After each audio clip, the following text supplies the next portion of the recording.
Salutations, ladies and gentlemen. Welcome to All right. podcast. Go ahead. It's fine. Salutations, ladies and gentlemen. Welcome to podcast, a storm of socially awkward outcasts, crazy weirdos, and all around nerds convene to talk and debate all things pop culture. With me, as always, is my co-host, Nerdy Occultist, aka the Authenticator, Dalton L. Mortimer. Hello and good evening, folks. We're a bit finangled here this time because timing is screwy, and Brainstormer sounds like he's sick yet again. Yeah. And hopefully our second co-host, the primordial source of evil and comics, Corrupt, will be joining us sometime soon. And I'm your host last time. I want to be the Brainstormer of pop culture. How is everyone doing today? I am fine. How are you? I am well. So a bit of context. I had just recently gone to a Christmas party, and I use Christmas in air quotes, obviously, for my work. And traffic in getting back was kind of a bitch. So that's why we're kind of late on this. Mm-hmm. Do you drive? I do not. I didn't think so. That's why your mentioning of traffic was a little confusing to me. I was like, wait, he drives? Question mark. I prefer to walk. Mm-hmm. And right, so sorry we had to start this a little later. That is on me. Crush my want to actually be a sociable human being.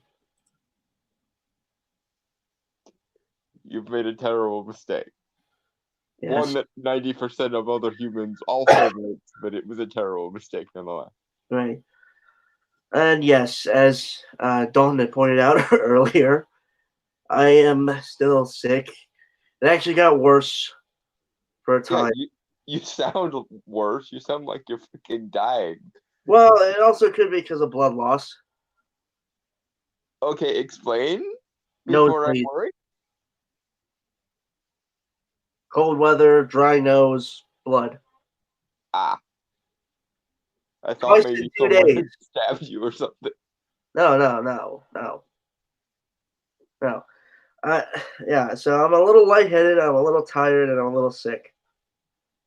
But I will endure for the podcast, as always.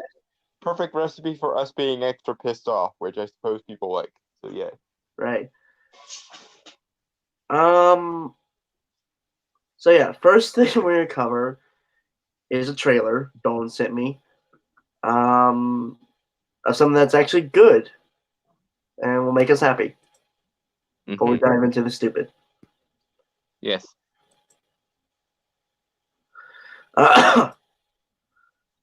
Star Wars: The Clone Wars official trailer. It's back again. Yep. I think this was like the actual thing I had gotten into in Star Wars before I went to like watch the movies and stuff. Mm-hmm. You saw the Clone Wars first? That's interesting. Well, no wait. Like that was like the extra thing I watched A New Hope on VHS first. Then I saw the Clone Wars. like TV show on Cartoon Network, like when it was originally airing. Yes. Then I started watching like all the other stuff, and I started looking into the other media. I even read a few novels from the expanded universe. Mm-hmm. And kind of a lot of this stuff just got me into Star Wars in general. So, Yep. Star Wars is incredibly easy to get into because it is an excellent piece of lore. Unfortunately, the people currently in charge of Star Wars don't appear to realize that. So, Godspeed Dave Filoni, the person who seems to actually get what people want from right. Star Wars. So I don't really think we'll be saying much in terms of this. Apart from how awesome it is. Yes. So Banana. Banana. Soon, the galaxy will be remade. The Jedi and the Republic will die. Okay, so Okay, first, Maul. yeah. It- So it's nice to see Darth Maul again. yeah, and I believe that's Sam Witwer voicing him again. Yes. Yeah. Very good. One of the stupid aspects of the prequels, in my opinion, is killing Maul off. I know Christopher Lee wanted to be in the thing and everything, but there's no reason to assume he couldn't have played a different character. We could have had Maul the entire time. Would have been I think it would have been more interesting because, funnily enough, in the lore, at least as far as the lore I'm familiar with goes, Dooku was not actually Palpatine's ideal choice as an apprentice. He was kind of a desperation move because Maul failed and he went, what the fuck? Essentially.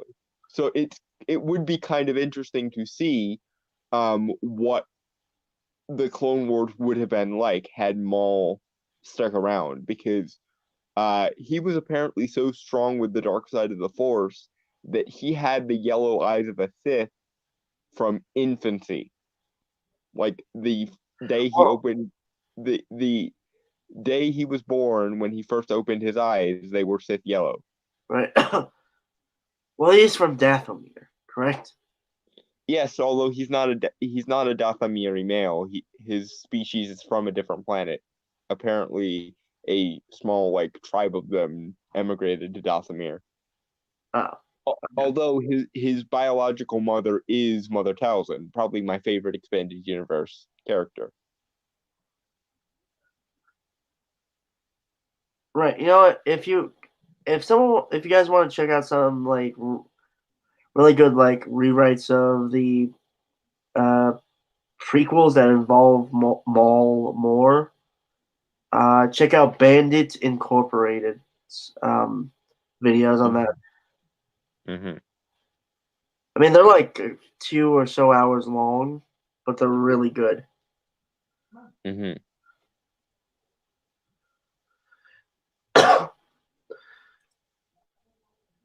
At any rate, Banana. Yeah, Banana. I sense a plot to destroy the Jedi. Great care we must take. Why would anyone walk away from being a Jedi? We were trained to be keepers of the peace.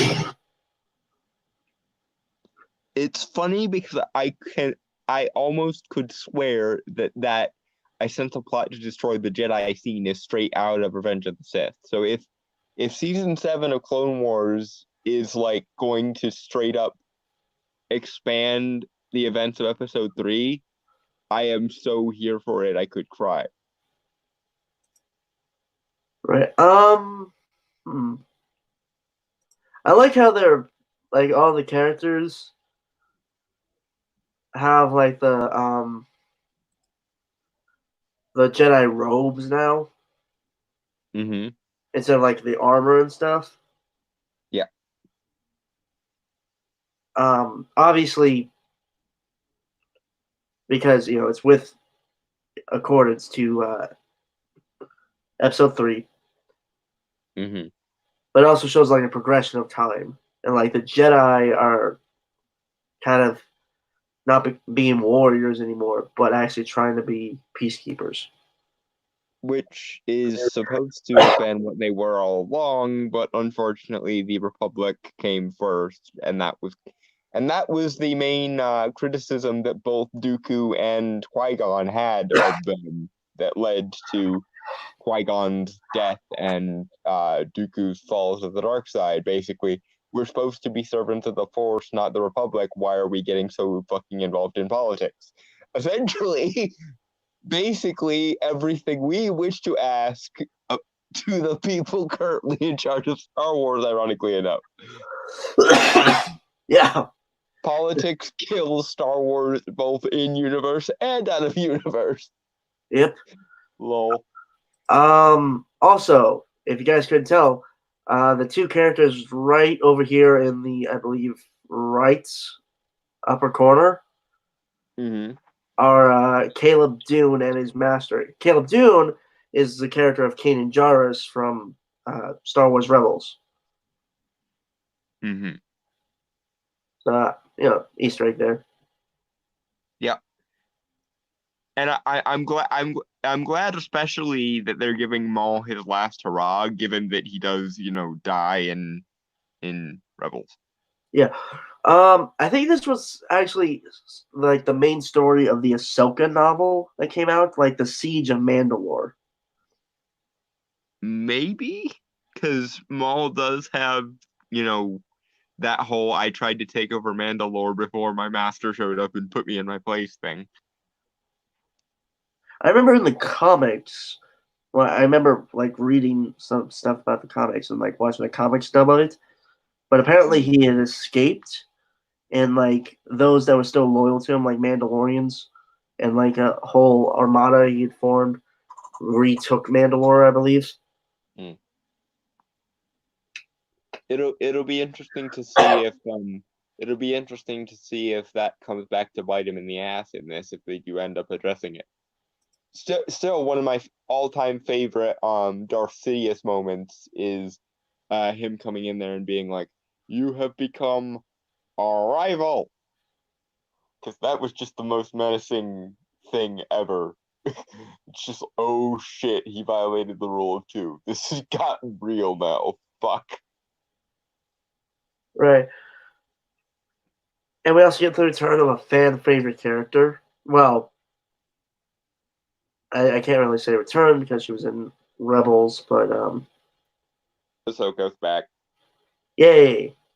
And presumably we're seeing her rationale for leaving the Order here pretty quick, I would imagine. Yeah. And I wonder, like, if we're going to focus a little more on Anakin as well. I mean, obviously, but I would imagine, especially if this season is running parallel to the events of Revenge of the Sith at any point, we'd have to a certain extent, but also if it runs parallel to the movie, then obviously they're going to frame it as this is what everybody else was doing while the events of Revenge of the Sith were going on. Yay. In context with the TV show, Clone Wars, mm-hmm. the Revenge of the Sith is even more tragic and sad. Well, yeah, because the Clone Wars series was actually well handled, and say what you will about the prequels, I personally think they are good, despite their many, many, many, many varied technical failures. They were not well handled. They were good content, but they were not well handled, mostly because of George Lucas's ego and people's refusal to ever tell him no about anything.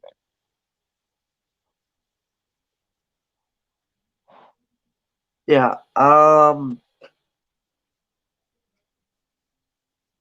Well, just like I said, it adds more, like, it makes you really feel for both the clones and the Jedi. Mm-hmm. I'm curious if this does run parallel to Revenge of the Sith, if we'll see a bunch of episodes featuring like one-off Jedis as they're on the run from the clones during Order 66. Like, if we actually see the events of Order 66 happen in greater detail in Season 7, that would kick all the ass. All of it.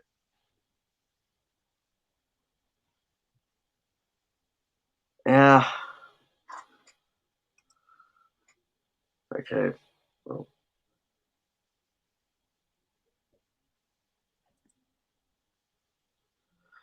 I Banana. think what I also wanted to say, I think it looks a lot nicer or more cinematic. I think. Yeah, I think the budget for the animation has improved, or animation has just improved that much since the original run of Clone Wars. God, how long has it been since Clone Wars? Like a decade, even more. Well, if you don't count the like 5 episodes that Netflix produced.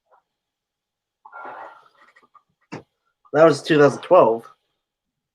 So Yeah. Holy fuck, it's been 8 years even since the Netflix expansion. Fucking hell. wow. I feel old. Eh. Because I remember watching the pilot episode of Clone Wars when it first aired.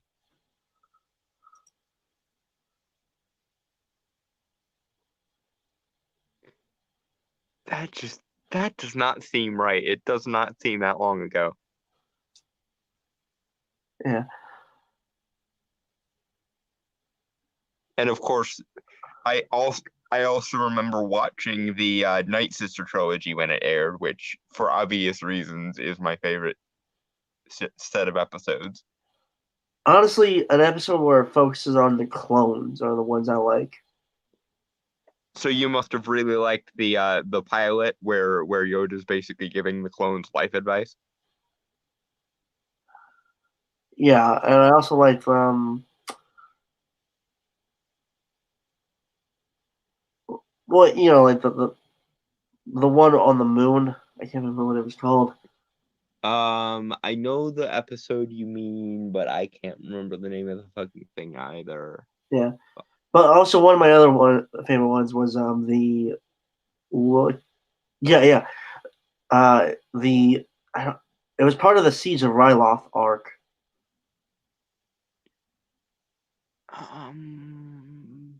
Vague recollections of that. Well, basically, 2 clones were helping out like this little Twi'lek girl. Oh, right. Okay, Kept yeah, call, yeah. in her native tongue, she kept calling them brother. Right. That was cute. Yeah. Don't get me started on the Battle of Kamino. That was badass. So There were a lot of badass moments in Clone Wars. Honestly, Disney could have saved everything had they just put Dave Filoni in charge, not Kathleen Kennedy, of Star Wars, like Lucasfilm proper. yeah.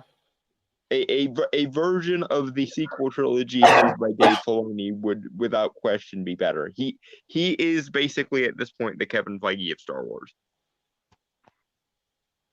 Yep. All right. Banana. Banana. Of the peace, not soldiers.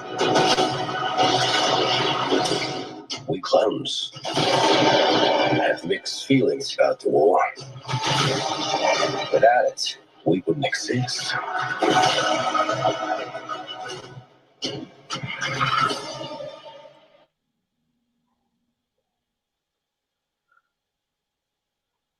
Okay, so we are definitely going to be focusing on the clones during Order 66 then. Well played. Yeah.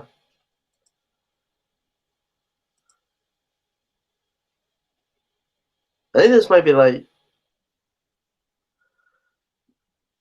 just again. It all looks really cool. Mm-hmm. And I think this clone trooper in black armor is like part of a squad called the Bad Batch. Yeah, yeah, probably. Where effectively they were clones that obviously were like part of a bad batch of Yeah. clones that were like defective but were still very good being soldiers and stuff. Mm-hmm. So they might actually be reusing some old content from like the scrapped seasons they had planned. They'd be stupid not to. If anything, we've seen how Disney fares when they basically make up their own shit, namely not well. So Yeah. you use the shit that's untouched and let Dave Filoni do basically whatever the fuck he wants because he knows his shit. You know what? I would actually be more surprised if they did a retelling of Revenge of the Sith. I don't think it'll be a straight up retelling. I'm thinking more of a Lion King 1.5 style. This is what everybody else was doing while the events of Revenge of the Sith were going on. And I definitely think there'll be lots of let's follow this random Jedi and that random Jedi after the events of or during the events of Order 66. Because apparently a fuck ton of them, way more than survived in Legends, survived in canon. So it'd be nice to actually see that. I'm more interested in the Jedi librarian Jocasta Nu, because she became a really big deal in the comics, and I'm interested to see kind of because we never really see her do much of anything, but we know she must be extremely powerful, or she wouldn't occupy the role of Jedi librarian. Yeah. I just remember back to all the scenes where the Jedi and the clones worked together and became like really good friends and stuff. Like, as an example, in the pilot of this very series. Right. Like two examples I can think of. Again, the Ryloth arc, Mm-hmm. where there are people sending in supplies and a clone squad and a Jedi are fighting off battle droids. Mm-hmm. All the clones die fighting beside the Jedi, and he dies too, right alongside them. Mm-hmm. The spies get through, obviously, stuff. Mm-hmm. And then this is with Plo Koon, who I think is like one of Dave Filoni's favorite Jedi characters. Yeah. I don't remember what season this was. It was like one of the early seasons, I think. Maybe season 1. Yeah, it was fairly early on that the Plo episode happened. Yeah, where he Although I'm annoyed we never really get to see him use Force Judgment, because that was like his thing in canon. He was like the quintessential master of Force Judgment, which was basically slightly weaker light side equivalent of Force Lightning. Huh.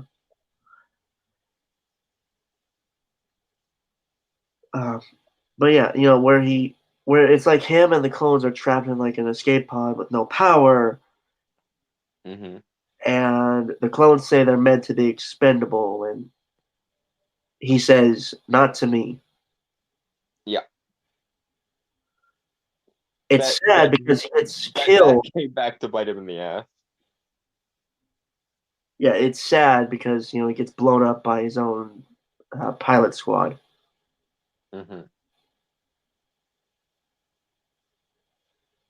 And the clones didn't even. I would think the clones wouldn't even mean to do that. Because of the chips in their heads. Well, yeah, that's the thing. They basically have a biological chip in their brains that Palpatine switches on with the command of execute Order 66.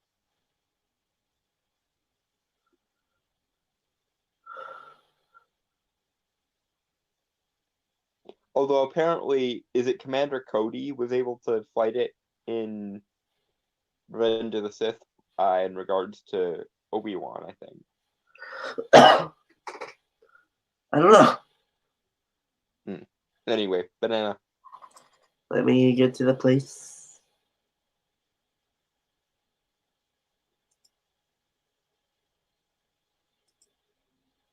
Okay, streaming this February. Yeah, in Banana. Yes. All part of the plan. The plan. Everything is about to change.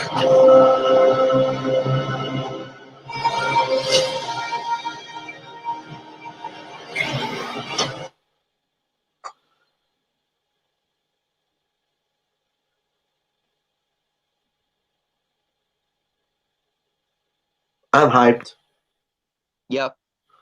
I would very much like this now, please. Just all of it injected directly into my veins. Oh, I didn't notice this before, but Ahsoka's wearing like the stuff she wears in Rebels. Presumably, we get a little bit of origin story here, or at least some. How did she get from point A to point B? Yeah. And here's Anakin looking more like Hayden Christensen from Revenge of the Sith. Yeah. This does not bode well for the rest of the Jedi, but yeah.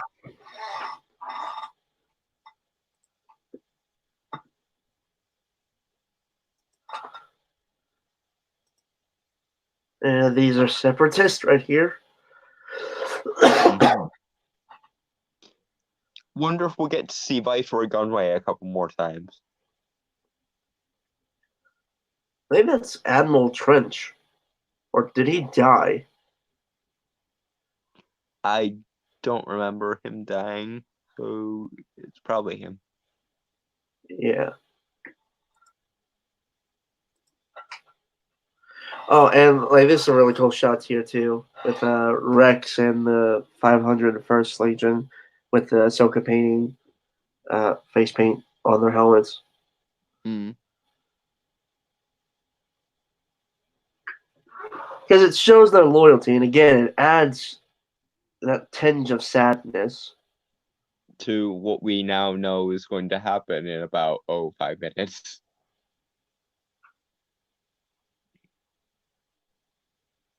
I mean, she left the Jedi Order long before that happened. Obviously. You're right, but it'd be interesting to see kind of her reaction to when Order 66 happens, because we know she survived because, well, Rebels exist. So seeing her react to that whole business would be interesting, I think. I think she would feel it through the Force, but I think actually seeing it, because we've seen how someone reacts with Yoda in Revenge of the Sith. Yeah, but funnily enough, pretty much only Yoda has that kind of reaction. So, for whatever reason, the Jedi didn't sense, or at least very few of them sensed what was going on there. Yeah. And we know Rex, Wolf, and Gregor removed their chips before the order was made. Oh, that's right. Some of them did remove the chip. I think in Legends, there were some that even were able to completely disobey the order. Yeah, once again, we find ourselves at the point at which Legends was better, and they need to just make Legend movies now. Really, it's just called the Expanding Universe right now. I mean, I think I remember hearing one where there was a clone trooper who fell in love with a Jedi, and they had a child. And the team, the squad, I think they were supposed to be like Republic Commandos. Yeah. They all disobeyed the Order 66 to protect the Jedi. I don't remember that comic. What? I don't think it was. I don't know if it was a comic or not. It's just like I saw it in a video. Like clone troopers who didn't execute Order 66 or something like that. Okay. Because I don't remember where that story about the clone and the Jedi falling in love comes from. Some would say that would probably be Rex and Ahsoka. Yeah, probably. Yeah. Oh, and again, another sad thing. The clones age faster, right? Yeah. So, huh. Ouch. I don't know if their children would though. No, it wasn't even that. I just thought clones age faster and stuff, so I don't think any of them would ever see a new hope. And the Jedi live longer because augmenting their lifespan through the Force. So that's a doomed romance. I live twice as long, or I live twice as long as a normal person.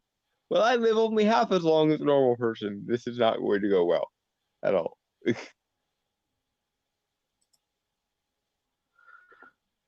So, okay, this is me kind of splurging on director stuff, so get your drinks ready, folks. Visual storytelling.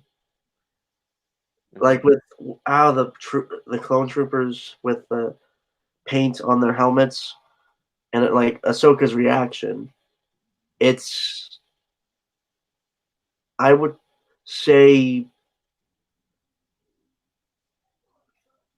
not fear, but also kind of she doesn't want to lead these men into battle.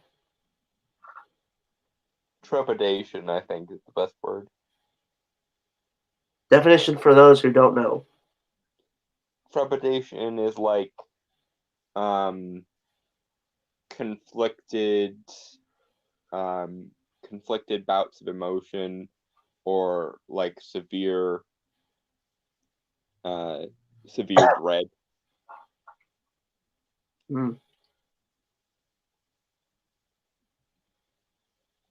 Yeah, trepidatious. She is trepidatious. Yeah. Ahsoka already conveys a wide net of emotions more than any character in the new sequel trilogy. Yeah. She is already less insufferable than Rey. Not that particularly hard. And here we have Obi-Wan, looking like he is in some shit. Yeah, this one's gonna hurt. Dude, it already hurt with Duchess Satine. Mm-hmm. Oh, that hurts so much. Yep. But he got his, well, not revenge, but he was able to avenge Satine in the end. Mm-hmm.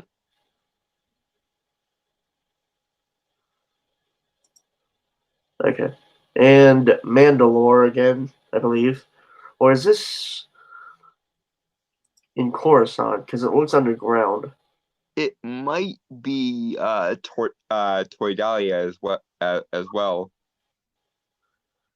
Well, it just looks like the buildings are coming out of a ceiling of some kind. So that's what I was wondering. That's why I wondered if maybe it was Toydaria, because they fly and stuff. Well, yeah.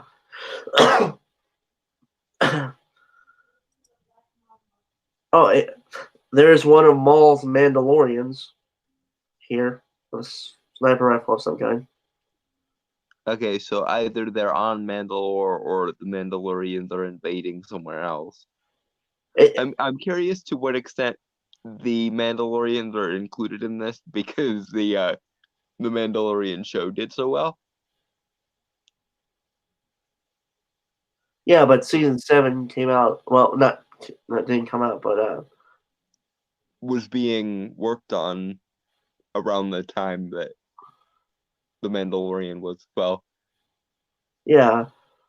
but But but there- I'm curious how many executive notes were like, people really like this Mandalorian thing. Stick more Mandalorians in somewhere. you know what's funny, and this is like a total off-topic thing, but well, not off-topic, but sidebar. Mm-hmm. Um, I was like just writing down ideas for like the sequel trilogy I was working on, right? Mm-hmm. In terms of plots. Mm-hmm. And the second movie was going to involve Mandalorians more. Interesting.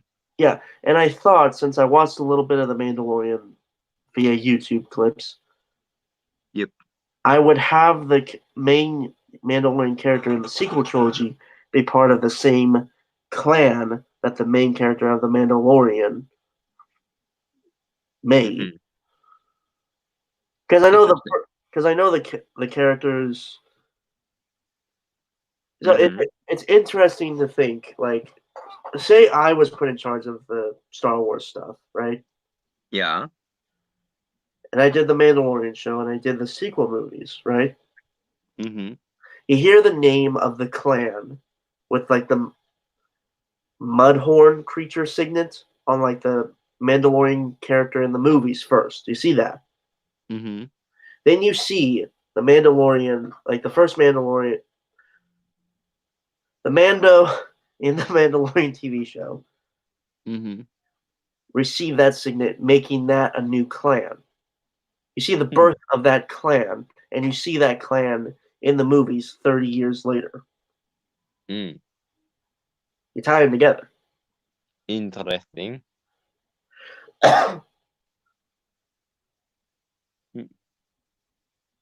Sometimes I like interconnectivity. Yes. But then again, who doesn't? Other than people who are too lazy or too disinterested to give a shit. Speaking of the sequel trilogy I was talking about, one of our podcasts from last month, I talked about my whole story journey with that. Mm-hmm. I remember which one we did it for, but hopefully, but on Twitter at some time in the future, I will post like a Twitter thread of the full ideas I had for how I would have done the sequel trilogy. Mm-hmm. There's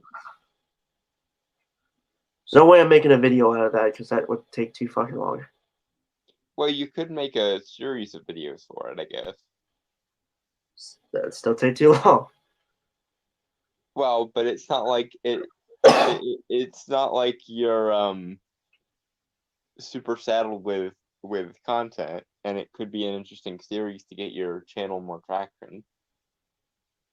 I'll think about it. Anyway, Yeah, Yeah. but then what I was going to say, if these, because we all know that Dave Filoni is a big Star Wars nerd, right? yes, it's fairly indisputable at this point. He Right. is Star Wars Kevin Feige, basically. Yeah.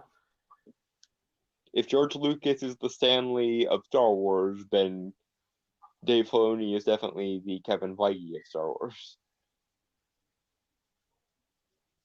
That make Kathleen Kennedy Brie Larson of Star Wars? No, I think that makes Kathleen Kennedy the Axel Alonso of Star Wars. Ugh. But what I was saying is, since they're like, and the people who work on the Clone Wars with Dave Filoni, like, are big Star Wars nerds, Mm-hmm.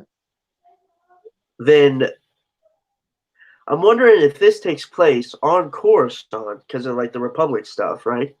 Mm-hmm. What if it takes place on Coruscant in level 1313? If anyone remembers Star Wars 1313, it was a canceled game that was supposed to like have. It was going to take place like in the criminal underworld of Coruscant. Mm-hmm. Interesting. Yeah, got canceled after Disney bought them. Yet another thing that Disney killed for no good reason. Yeah. All right, so here's Mandalore, and I actually think this might be Mandalore now. How the lighting and stuff looks. Could be wrong though.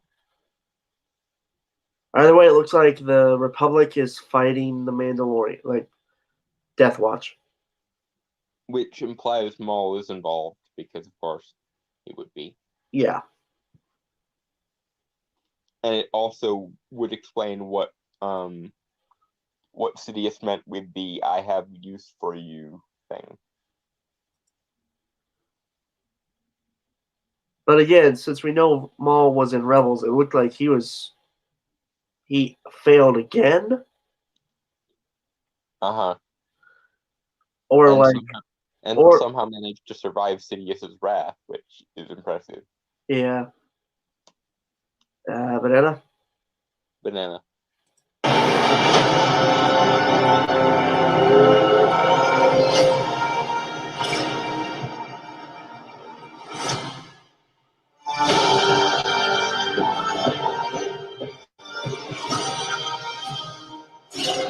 Every choice made has led. That is badass right there. This scene right here, like that's a wallpaper right there. Yeah, huh? I think can be said about the whole series in general. Like you pause it at any moment. Like Yep. you could take that frame and like frame it. There's something to be said too for the honest to goodness return of action cartoons. Yeah. Because for whatever reason in the 2010s, action cartoons just straight up vanished. Got canceled. Yeah. Or rebooted into something childlike and inoffensive. Looking at you, Ben 10. Let's not use the word childlike because I feel like that's a. Well, I mean, in terms of like their animation style and their writing style and their humor style, what else would you call it? Juvenile, I guess. Idiotic, because I don't think a lot of kids liked it. Well, that's the thing. Kids are a lot smarter and a lot more quote unquote adult than we give them credit for a lot of the time. I was a kid when that happened. Mm-hmm. Dude, okay, this is off topic sidebar. Yep. Thundercats, 2011 reboot. Was fucking badass. Yeah, they canceled it and it ended on a fucking cliffhanger. God damn you, Cartoon Network! Damn you all to hell! But then again, the badass He-Man reboot of the early 2000s didn't last much longer. True. Unfortunately. And equally unfortunately, instead of either of those two very awesome shows, we have Thundercats Roar and She-Ra Princess of Power. Because nothing is sacred anymore, I guess. Yeah. Okay, so where was right? So what Maul was saying here. Oh wait, I gotta find the one scene with Anakin and Padme.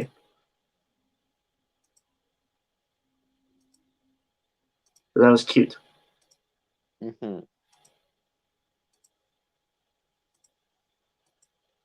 Anakin and Padme on Clone Wars have always had more chemistry than Anakin and Padme did in the movies, in my opinion. I mean, no one's really arguing with that.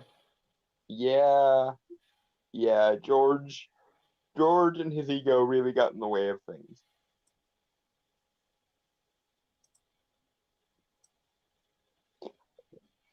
I feel bad for Hayden Christensen that his like one exposure to fame was everyone telling him that he sucked because George Lucas told him to act stupidly. Funny enough, I've seen people where they do edits of of his acting in there, and it actually works a lot better. Like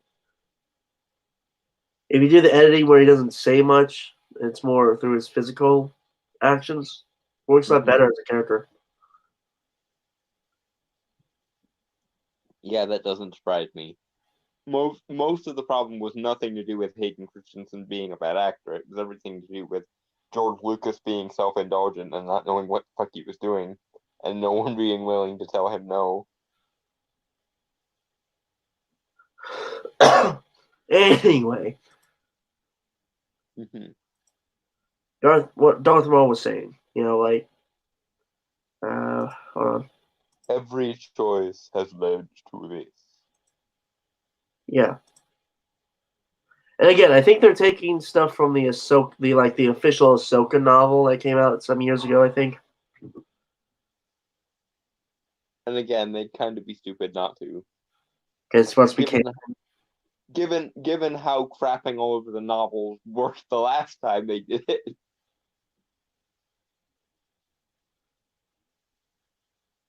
Yeah, I think They really I technically wrote an essay in the form of a YouTube comment when it came to like Star Wars one time. Hmm. Can't remember what I said though because it's like 2 years ago. Hmm. I have to find it, but I did talk about like Ahsoka for a little bit, like why I liked her character and stuff. I didn't really like her at first because her first exposure was in the Clone Wars movie, which was not good. Um, but I really grew to like her, especially later on in the show. Yeah. See, okay, I'm gonna be completely honest. I think I watched a lot of Clone Wars out of sequence, which obviously, as an anthology series, you know, It's probably not a great idea, yeah. it's an anthology series. You can watch in whatever series you can. Well, I suppose, but the events do kind of relate to each other at certain points, so Yeah, yeah. I'm not arguing that. But the first time I think I was really ever exposed to Ahsoka was the Jedi Hunt arc. oh, that one. Yeah, Yeah. that was really amazing. Mm-hmm.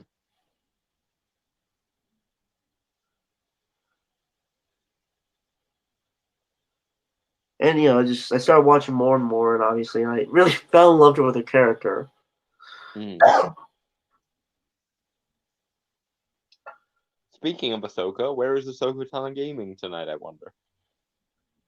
She'll probably appear during our third or fourth article. Probably. It's just funny she's not here for this one, given how much we're talking about the character she takes her name from. Yeah, that's actually is funny. Banana. Banana. Has led to this.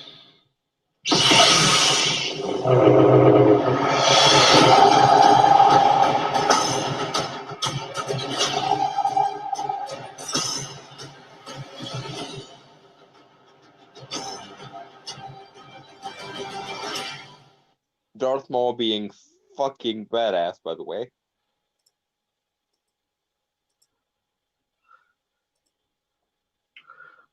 I think when I first heard Darth Maul was coming back to Clone Wars, Mm-hmm.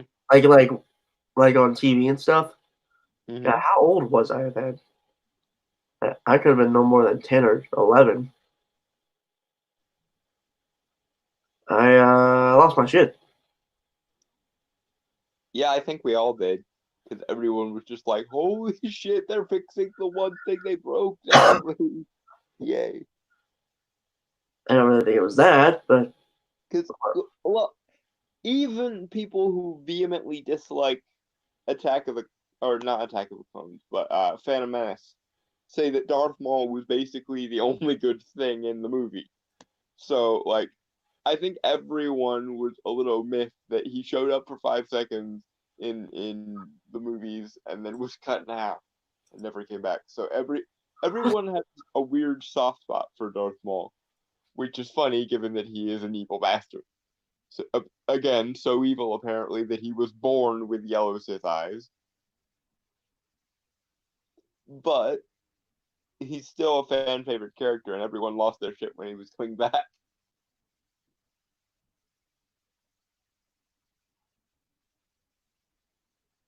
Also, it was a genuinely impressive bit of writing for the show itself, because up until that point, they only really addressed characters that were too small for the movies, and then they referenced bringing Darth Maul back, and it was like, holy shit, are they going there? And then, of course, they went there. And not only did they go there in terms of a cameo or a one-off episode or whatever, they gave him an arc, which is something not even the movie has managed to do. Again, So, if you guys want to see what I believe the prequels could have been with Darth Maul as a major character, go check out Bandit Incorporated's videos. Mhm. Don't worry, I'll send it to you after the stream. Don't. No, I think I've seen those already. His rewrites of the prequels. One of the places I got the idea of keeping Maul around from, and I went looking to see if anyone else agreed with me on it, and it was like, oh, this guy seems to get exactly what I'm saying. Yay. Yeah. So anyway, on to the next thing. right. So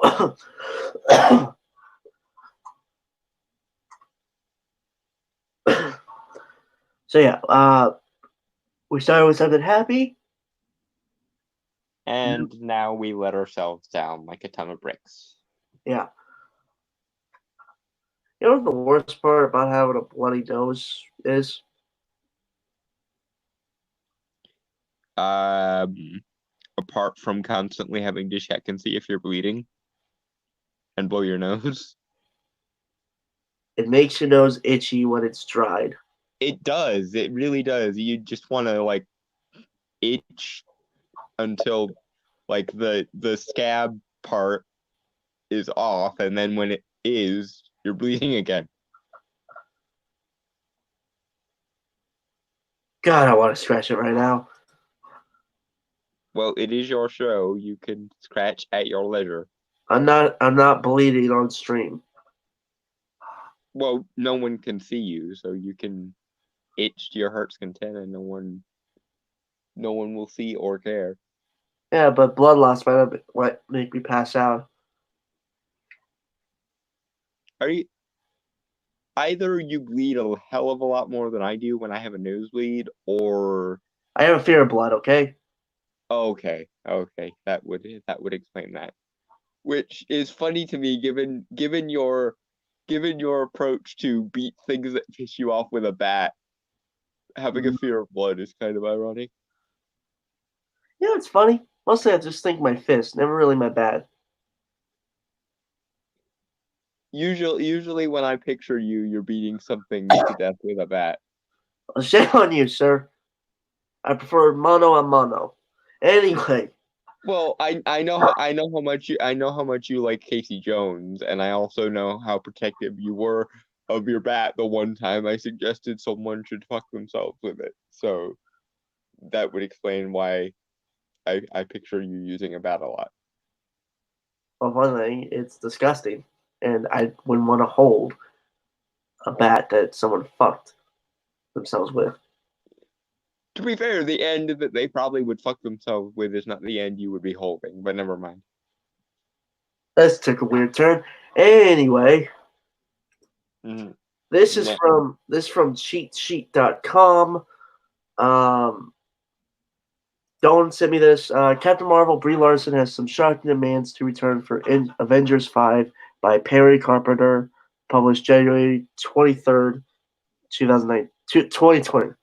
And just from the title alone, Bree, my darling, you do not get to place demands on your character returning in Avengers 5, dear.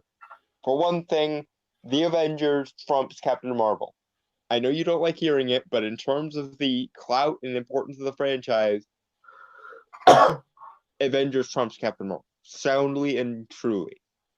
Secondly, you are the one character who people are mostly negative to indifferent to. So if it came out you weren't returning for Avengers 5, most people would probably be like, yay, not boo.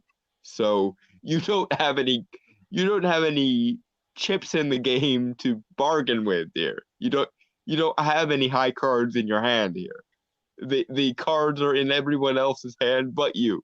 And given how you piss off everyone you work with, apparently, even incredibly nice guys like Chris Hemsworth and Chris Evans, I wouldn't start delivering ultimatums because they might just use it as a means to get rid of you.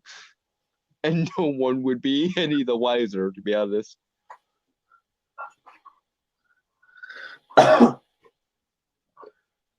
Brie Larson is looking to score a new contract for Avengers 5. The actress who plays Carol Danvers, aka Captain Marvel, in the Marvel Cinematic Universe, is demanding that the studio give her equal pay as her male counterparts. Okay, but some of the male actors get more than other male actors here. The reason being their characters are more important to the overall universe and or are more liked and more in demand than other characters. And as we just went over there, your character is one of the least in-demand characters in the Marvel Cinematic Universe. And any time that you are on screen, you will be paid for based on how integral to the film your role is and how much actual time you're on screen. And given that you don't have the personal clout to be like, give me this or I'm not coming back, you need to be okay with that. I get that film acting is a bit harsh sometimes, but for the most part, it's a populist meritocracy. And you don't have enough fans to make a big thing about this. You don't have enough importance to the overall universe to make a big thing about this. And you don't have the groundswell of grassroots support you would need to make a big thing about this. So you will get paid exactly what people determine you are worth. If you take an issue with that, then you need to argue for your own worth. And I think you would call me sexist for insisting that you actually have to argue for your own worth. But, my darling, the thing you must understand is everyone has to prove their own worth. It's called individualism. Get on board. Okay, moving on. This bitch has already made me far too upset. And we haven't even gotten to one of her quotes yet. Marvel has not commented on the contract rumors, but given Larson's status in the MCU, I can hardly tell her no. Here's a look at Larson's shocking demands to return as Captain Marvel for Avengers 5. Okay, person who wrote this article, whose name is what again? Perry Carpenter. Mr. Carpenter. They could most definitely tell her no, because as we just went over, she is not well liked among fans for the most part, or if she has a fan base, it is one of the smaller fan bases in the MCU. She is unlikely to have a major importance in whatever Avengers movie she is co-starring in, and characters and actors are paid based on their integral nature to the storytelling, their fan bases, and of course, what their agent can get them. So if you don't have a good enough agent, Bree, you don't get to demand shit. And as a general principle, you probably should avoid demanding shit until people determine that you're actually likable. Pro tip, my darling, so far you are not. Please take your demands and shove them up your ass.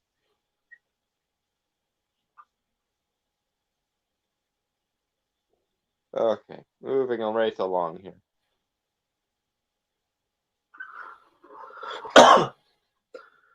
Brie Larson is the future of the MCU. I'll be right back.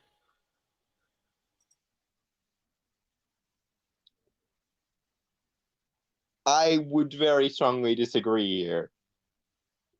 Would very, very strongly disagree indeed. I think Tom Holland's Spider-Man, you could say he's the future of the MCU. You could say that Doctor Strange is a large part of the future of the MCU. You could say even that the Eternals, provided their movie does well, will be a solid addition to the MCU, given that they're introducing so much expanded history to the MCU, as well as finally addressing the fucking Celestial thing. But apart from the fact that her movie was disproportionately successful because it was stuck halfway between Infinity War and Endgame and introduced a new character who was supposed to be instrumental there, and wasn't, by the way, you can't really say that Brie Larson is exclusively the future of the MCU. You can say she's part of the future of the MCU, but whatever part of the MCU she plays is either going to have to be significantly different from her first movie or will be a relatively minor one because no one fucking likes and or idolizes her. And you need to deal with it. Stop white knighting for a feminist bitch who very much would consider your white knighting to be quote unquote benevolent sexism, if you asked her, I'm sure. And now we wait.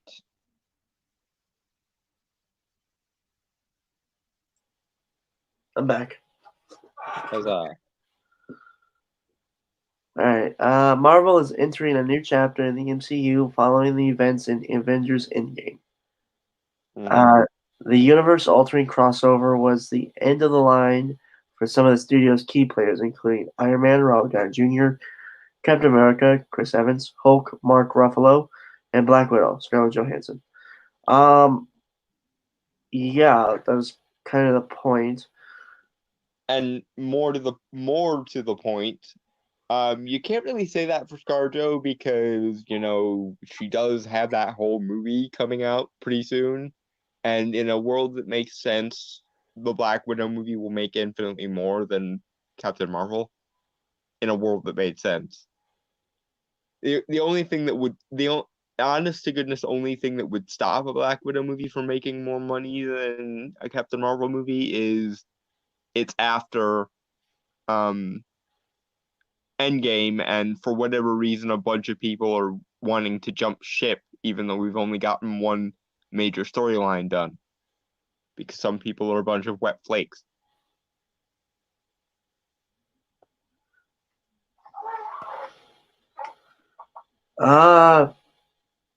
Again, if they used the version I had rewrote, you know, the one I talked about before.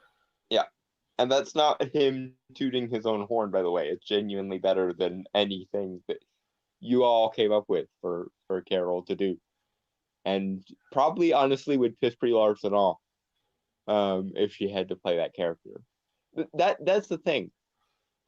I'm fully on board with actors who portray characters having a say where their characters go, but given the sort of Mary Sue nature of Carol as she currently is to begin with, casting someone as egotistical as Brie Larson was probably not a good idea.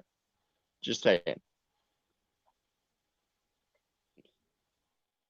She a Mary Sue? She's a Mary Sue with an arrogant sense of humor about her Mary Sue-ness.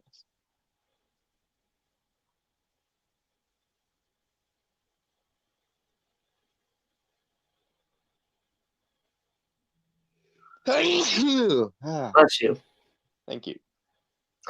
Kevin Feige and his team are set to introduce a whole slew of characters in Phase 4, and some of the new faces will undoubtedly fill the ranks for Avengers 5.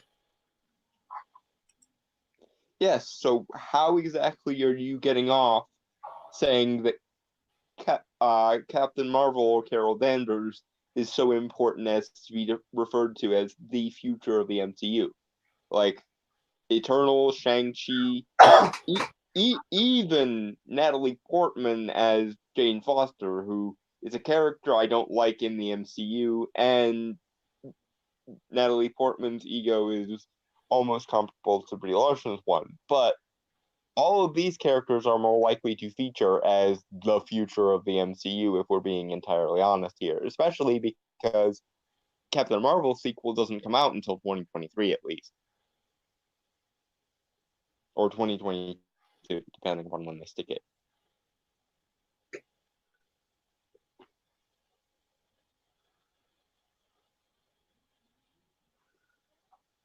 So, okay, so here we have a tweet from the Hollywood Reporter. A sequel to the billion-dollar grossing #Captain Marvel is officially in the works. Okay, you had to stick the grossing in there. Which I suppose is something you would do with any movie, so that's fair. Like if Joker came out with a sequel, you'd probably call it the billion-dollar film Joker or whatever. So that's I suppose that's fine, but it's striking me as really hard not to see that as you rubbing it in. Hollywood Reporter, you you're dangerously close to basically going neener to the people who dislike Captain Marvel, which isn't going to change their minds anytime soon, just so we're all aware.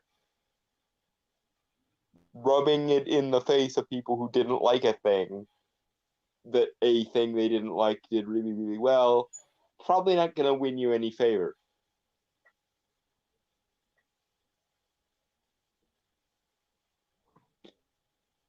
Anyway, moving along here. Yep. Give me a sec. Okay,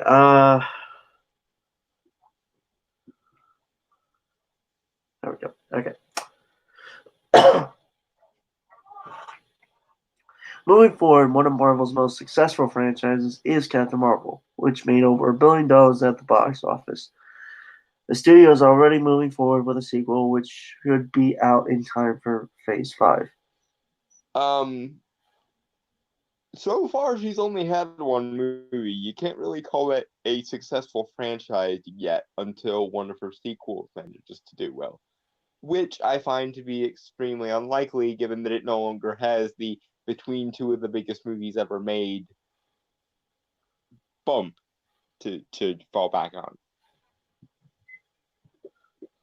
But that's something to keep in mind for when they make Captain Marvel 2 and it makes like 200 million. I'm calling it now. It's probably going to perform somewhere between Ghostbusters 2016 and Birds of Prey. Unless they actually seem to get Brie Larson off her own ass and force her to play a humble character. But I doubt that will happen because she'll probably accuse them of misogyny if that ever does happen. Shall we move on? We shall. Alright. Marvel has not announced when the next Avengers will be released, but it will likely be after Larson's second standalone film. With that in mind, Larson's Captain Marvel will likely become an important leader in Avengers 5, which is why the actress is reportedly looking to negotiate a new contract. Brie, you are not the most important thing in the universe. You don't have the clout to renegotiate with Marvel Studios. You're not the next Robert Downey Jr. and you're not the first to you, as you would put it. Because so far you have yet to prove that you are that important. I hate to break it to you, but shaming people for being sexist only gets you so far. Granted, it might get you further than usual in Hollywood of all places, but it only gets you so far, Brie. And if you eventually prove yourself to be more trouble than you're worth, like you are in danger of doing here, they might just tell you to go fuck yourself and recast with someone like, I don't know, Rebecca Romijn, who would be my choice for Carol Danvers personally, but that's just me.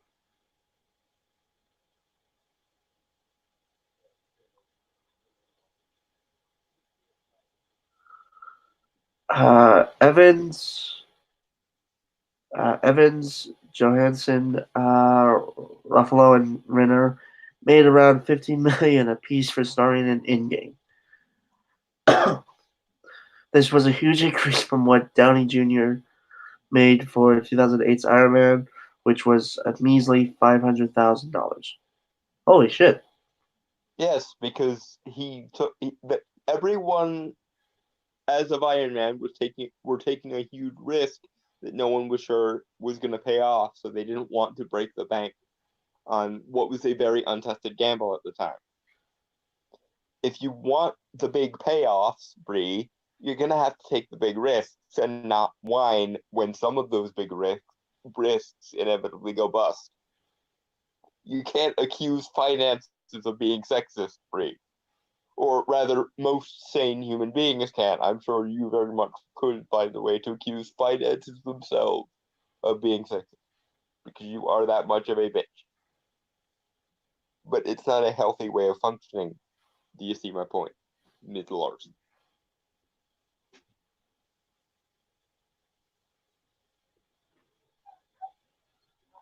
Anyway, moving on.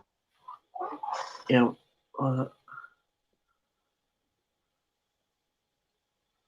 Okay. But just because Larson wants a higher salary does not mean she's going to get it. Inside sources claim that Marvel wants to pay Tom Holland top dollar as we see Spider-Man as the new leader of the team, not Captain Marvel. Well, yeah, because Spider-Man is fucking Spider-Man. And what I would like aside, Spider-Man is much more of a household name than someone like Captain Marvel or even my beloved Doctor Strange.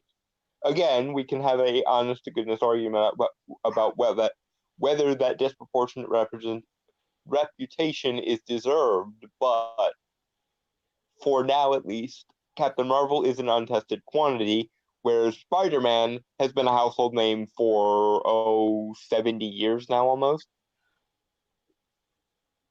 Because I believe it was 1963 or 62 that the first Amazing Fantasy 15 came out, which was Spider-Man's first appearance. And not to mention, Spider-Man has already proven many, many times over that he can support not one, not two, but three separate franchises of movies alone in the space of about 10 years. Not to mention all the spin-offs like Venom and Morbius, which also appear to be relatively financially solid. Whereas Captain Marvel was an incredibly divisive movie, bolstered primarily by the fact that it came out stuck between two of the biggest movies of all time, and introduced a character who was supposed to be integral to that storyline.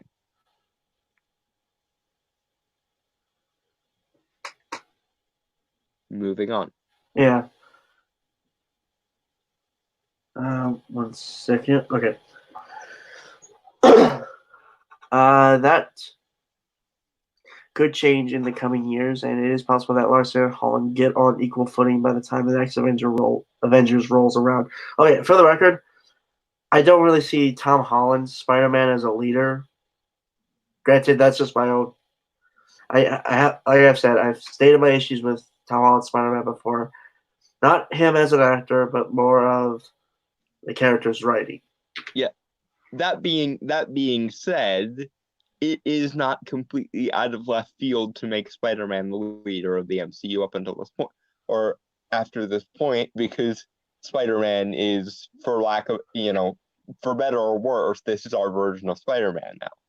And Spider-Man is Spider-Man, and Spider-Man was also connected via the MCU to Tony Stark, who was the previous leader, and therefore it makes a perfect heir to the proverbial throne, as it were. And Tom Holland didn't say a bunch of controversial shit that made half of the audience fucking hate him. So that does kind of help matter along a little bit, I would imagine. But yeah, I very much doubt that any set of events will transpire that make Brie Larson Captain Marvel on par with Tom Holland's Spider-Man in the minds of the audience writ large. I do, however, see a possibility that Doctor Strange, well, provided that Doctor Strange in the Multiverse of Madness is as good as I want it to be, will become a relatively on par name by the time Spider-Man 3 rolls around, and maybe, just maybe, we'll get that Spider-Man Doctor Strange crossover that every Spider-Man and Doctor Strange fan eventually wants, because they were some of the first characters to cross over in the post-Stan Lee era of Marvel. And they have a long-standing history. Anyway, moving right along. Yep. Okay. When will we get Avengers 5? Well, Larson negotiates a new contract to return as Captain Marvel. Fans are eager to know when Marvel plans on releasing Avengers 5. The studio announced all of the upcoming titles for the next 2 years last summer. Avengers 5, however, was not in the mix. This puts the project on the back burner for the moment, with a release date sometime after 2021. Yeah, and so is Captain Marvel, by the way, in case you're forgetting that or wanting to forget that. Because it was also not on the roster in the coming years either.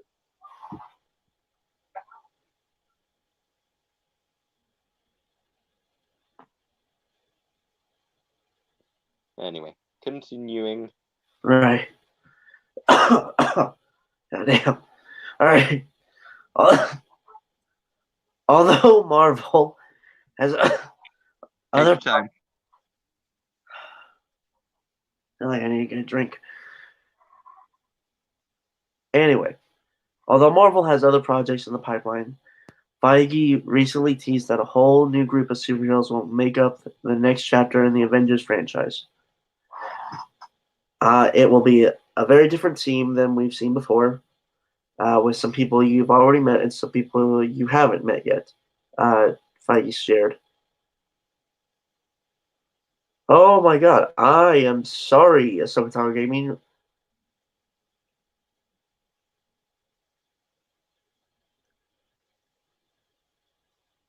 I have missed a lot of her Comments.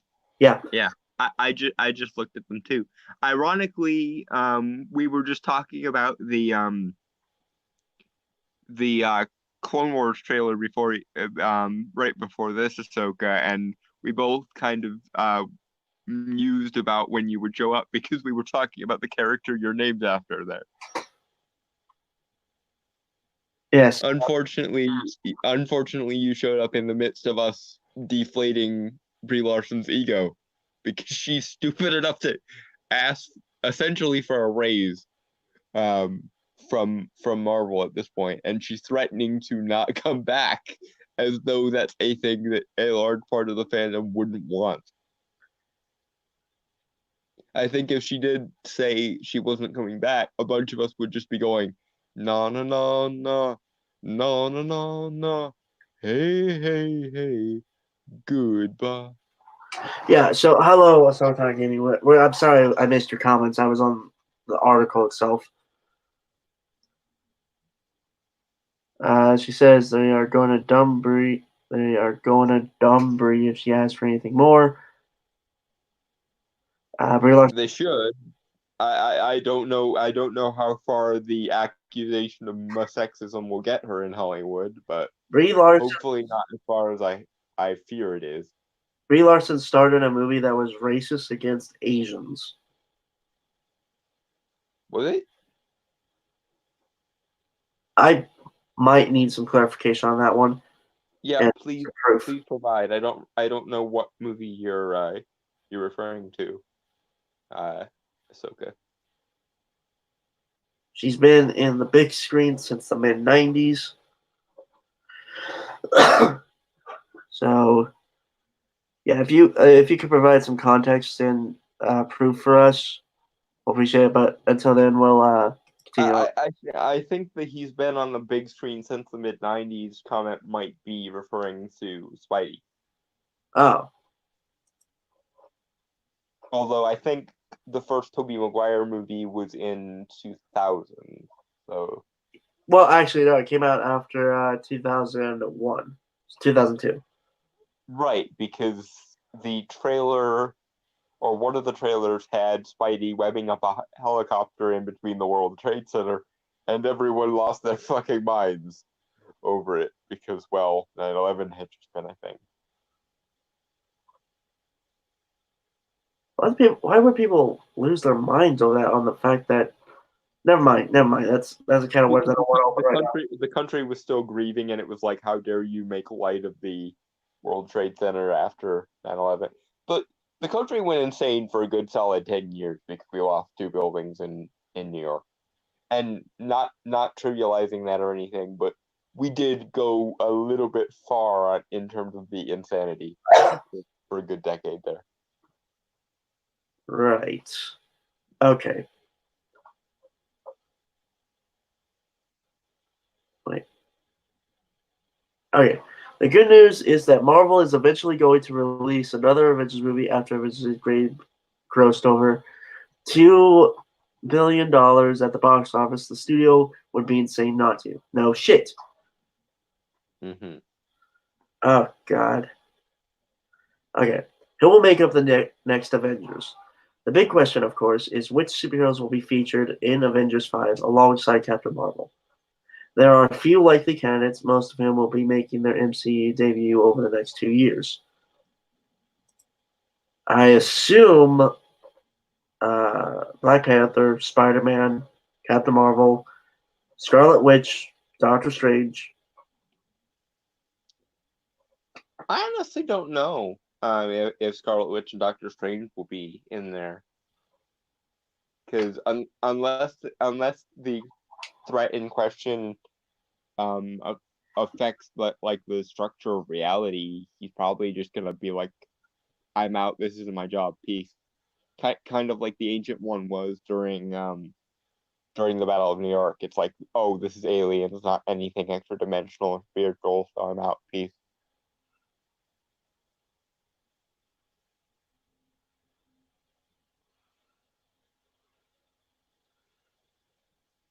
And I don't know to what extent I'm okay with that. So I do hope that Avengers 5 will be something reality affecting, so Doctor Strange has an excuse to show up. But if he's not in there for reasons of this isn't my area and fuck off, I can't say I'd rather he not be there, and it makes sense for him not to be there than for him to just be jammed into a context that he doesn't fit in. Because Doctor Strange, at least as far as the comics go, is not an Avenger proper. He shows up, or he worked with the Avengers from time to time, but he doesn't consider himself a member of the Avengers. Much as with every other situation, he considered himself a sorcerer first and a hero second. So, okay. So we're responding back. Basically, an Indian movie that was a B-rated film that was a bargain bin. Basically, painted Asian rice farmers as dumb idiots and needed a white female to save them. Basmati Blues is the name of the film. Oh, okay, right. Vague recollection that existed. I don't watch a lot of foreign films.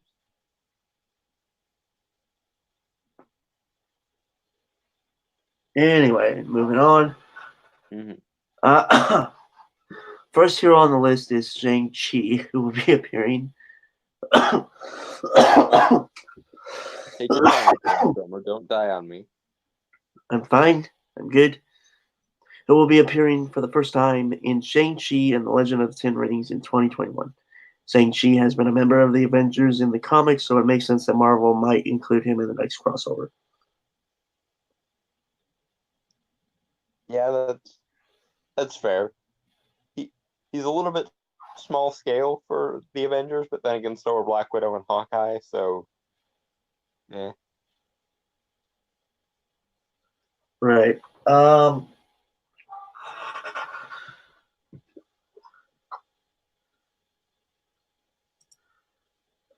And here is, I don't know why this was put in.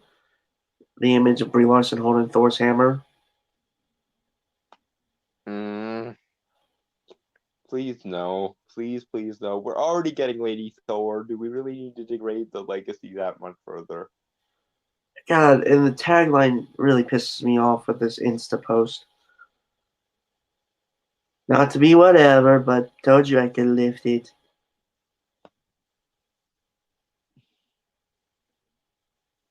Fuck you, Carol. And fuck you too, Brie. You're I think- you're essentially merging with your character at this point, and I detest both of you. Piss off. You insufferable twit. I hope a celestial comes and knocks you in the fucking face. And it's not abusive to women or violent against women or anything. It's because she is an insufferable twat. And insufferable twats, regardless of their gender, need to get punched in the face, especially when they're nigh omnipotent. People who are nigh omnipotent should operate by a higher ethical standard than people who are less powerful. Because, to quote Stan Lee, with great power comes great responsibility.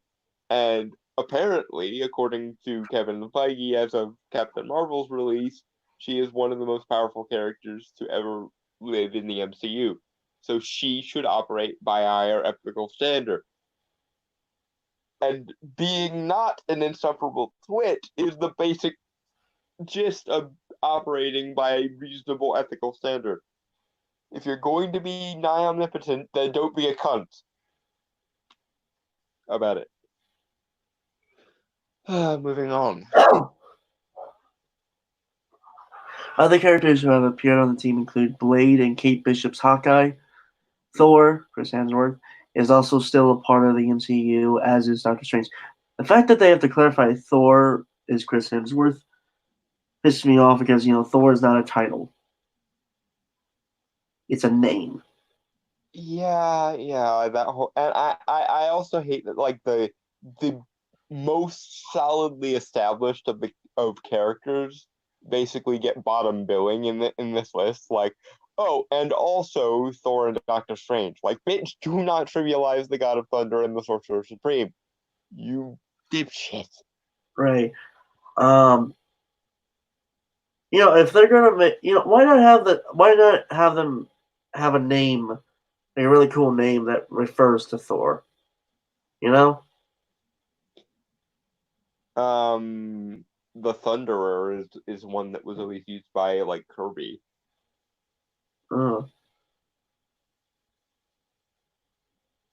was thinking Thunderblood or Stormblood, something like that. Well, he has a couple special titles in, like, the original Norse that they probably could use if they translated it into English. I just don't remember any of them at the moment, and it annoys me. Right. So yeah, if they're gonna turn what was her name, Jane Foster, into a Lady Thor, then give her a unique name, because we already got someone we got another version of Thor, Beta Ray Bill, and he stands on his own 2 feet. Yeah, and also they need to introduce Beta Ray Bill at some point, and if they don't, they're a bunch of cunts. They technically did as an Easter egg in Thor Ragnarok. Okay, but that was just a random Corbinite. We don't know if it was Beta Ray Bill. He had a horse face. Well, yeah, but that's his entire species. No, that's just him. He was augmented, genetically modified and stuff. He's a super soldier. No, they established later, well, shortly after he became Thor, that his species is called the Corbinites. I know that, but from what I remember is that, as far as I'm aware, they all have horse faces. I just thought they were orange humanoids. Okay, this might have to be something we'll look up later, but as far as I know, every one of his species looks like that. Yeah, we're going to check that out later.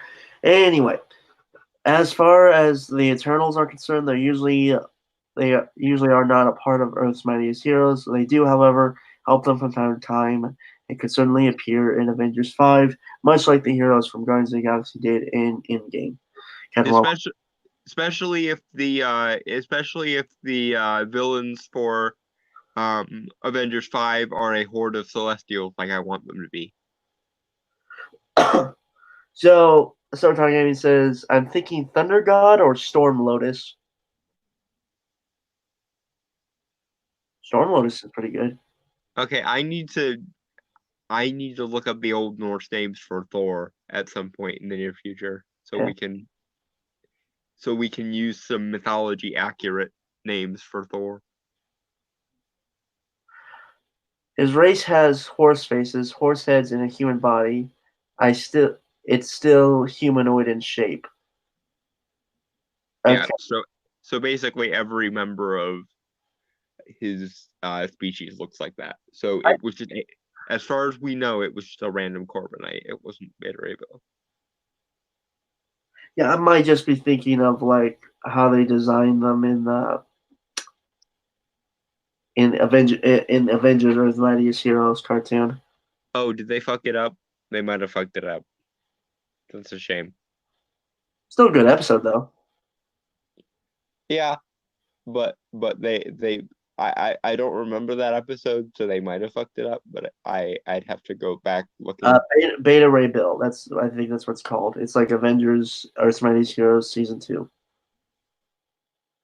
Oh, they gave him an episode named after him. Cool. Yeah, like Thor met Beta Ray Bill and stuff. It's really we good need episode. to get Beta Ray Bill in the MCU. Like he is really one of the true, genuine people that can actually lift the hammer. Yes.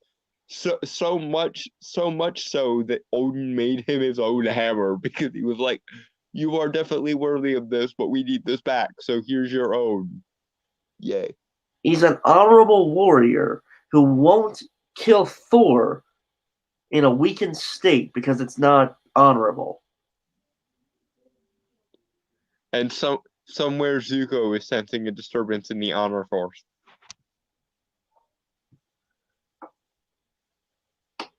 But yeah, he got mutated and had cybernetics implanted into him.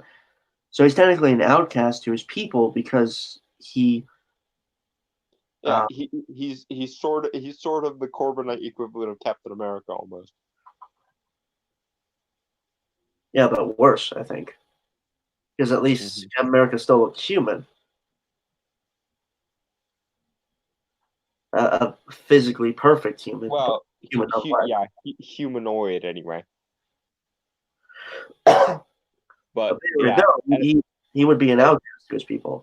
Yeah. As far as the comics are concerned, though, every Corbinite looks like a horse-faced motherfucker. So it wouldn't be nearly as bad in the comics, I don't think. Okay. All right, Captain Marvel 2 is currently in production and is slated to premiere in 2022. Is it in production already? What the fuck? I thought it was going under drastic changes because like the writers and directors dropped out. Yeah, like the entire team is getting overhauled, and they can't start production until like the writing and stuff is done. It's not in production yet, and it probably won't be in production until probably around the time that it like Shang-Chi comes out, most likely. You know, if I was doing a trilogy of Captain Marvel movies, Breathe. I'm fine. I'm reminding you to breathe so you don't slam into the mic. Because every time you cough, it sounds like you're fucking in the process of dying. We're all dying, aren't we? Well, according to Red, you either get busy living or you get busy dying. So I suppose. Yeah. Anyway, like I said, if I was to do it, I think the overall theme for the trilogy, because as I've noticed, the Marvel movies, like trilogies for specific characters, have an underlying theme throughout. For Captain Marvel, it would be individualism. Even though if that were in the proper movies, I think Brie Larson would have a shit fit. Because everything about feminism is women as a collective identity. Right.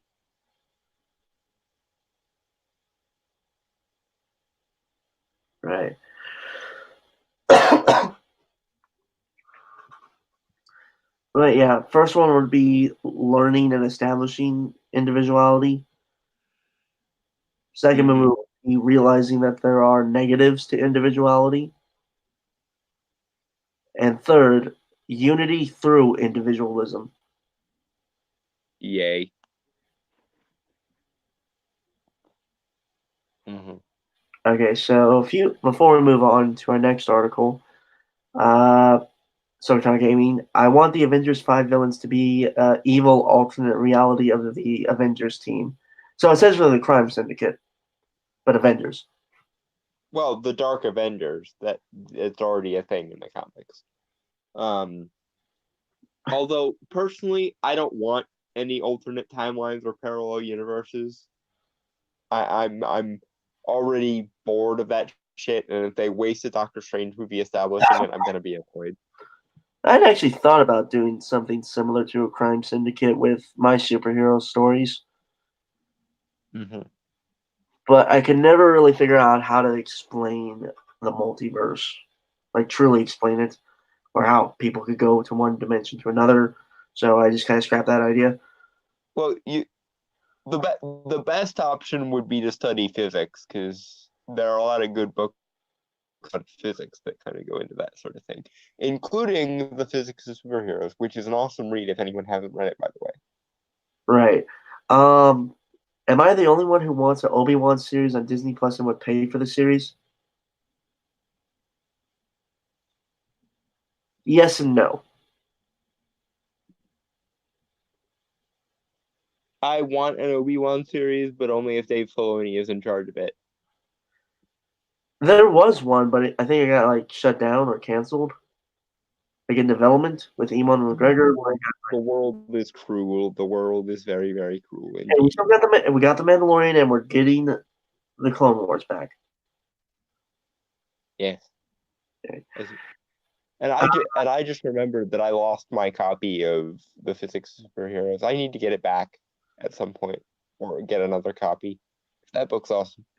If I were to do it, the theme would be growth and redemption. She's referring to the Captain Marvel movies. Yeah, okay. Have the second movie end with Captain Marvel being painted as a villain, and the third movie is her trying to redeem herself. Yeah, if we have to play by the ball where it lies, that's pretty much the only option for it at this point. Yeah. The best option would be a black hole. If you could survive it, a white hole would spit you out in another reality. Well, that's assuming that all black holes are secretly wormholes, Ahsoka. The best option would be to find a wormhole and figure out where the wormhole was going.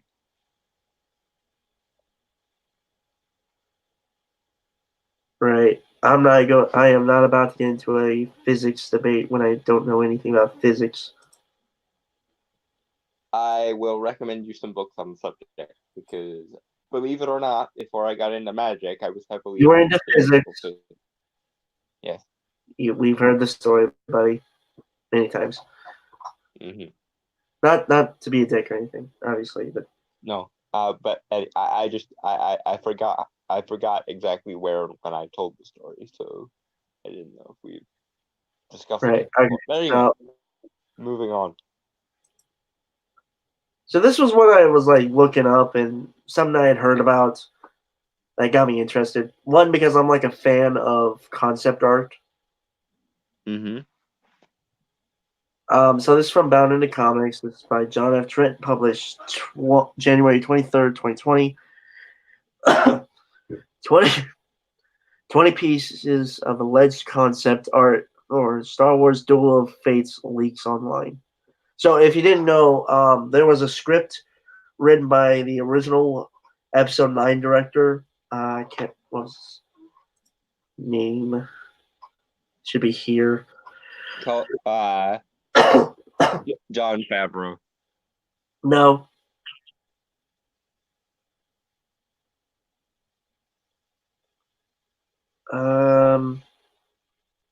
No, I don't know. But anyway. Mhm. The original title for a script of Episode 9, instead of Rise of Skywalker, Mhm. which makes no goddamn sense, certainly, Mhm.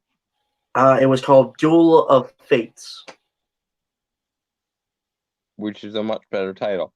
which is also obviously referring to the John Williams score, Duel of the Fates. Yes. Which I believe was first used in the fight with Darth Maul. Yes. And we are going to look at them, react to them, and we will also read what is written here in this article. I think this is kind of like a detox for us before we start getting into the worser stuff.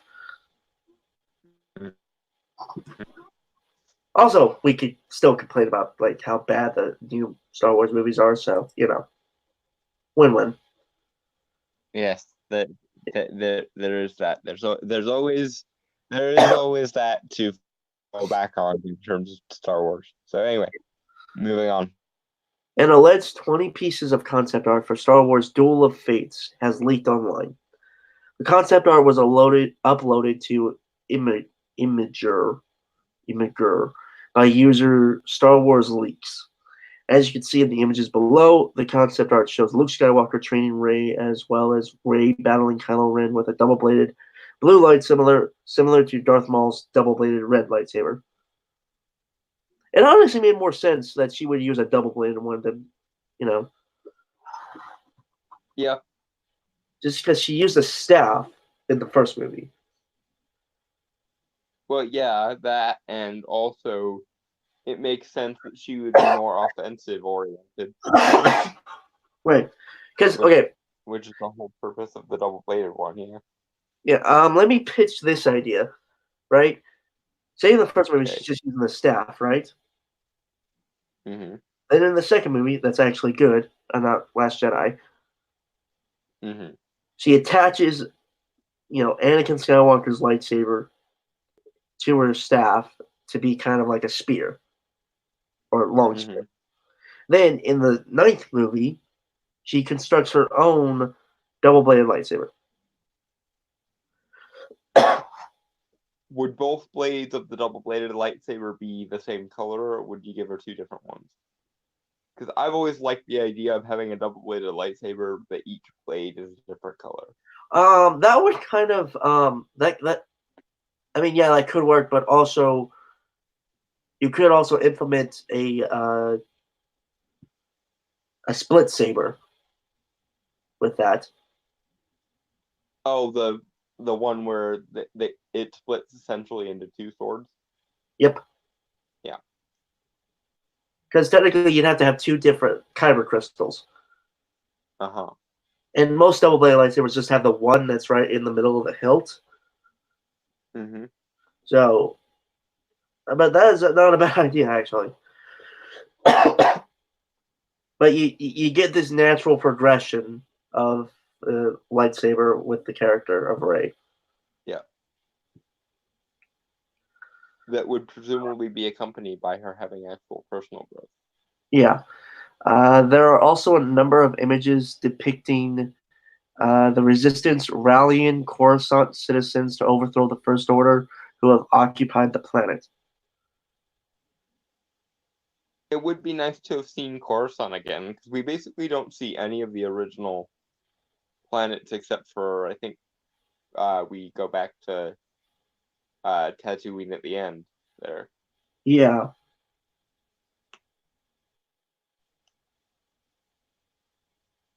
Huh.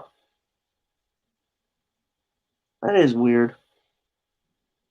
That we don't see any of the other planets from any of the other series. Yeah.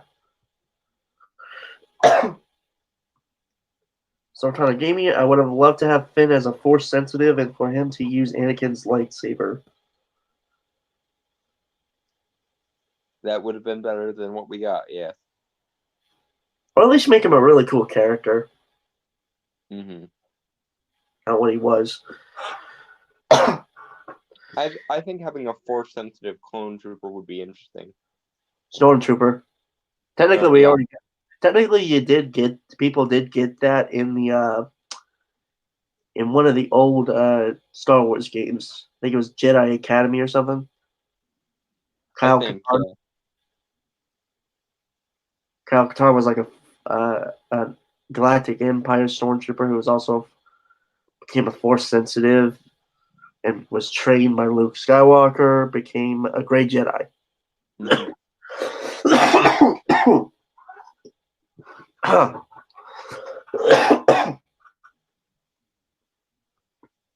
Empire. Okay. Concept art comes from a number of different artists, from what I can gather. Some of the artists inside Lucasfilm, executive art director Doug Chiang, Kev Jenkins, Ryan Church, and Christian Alsman. Hmm. If I butcher those names, I'm sorry. Yeah.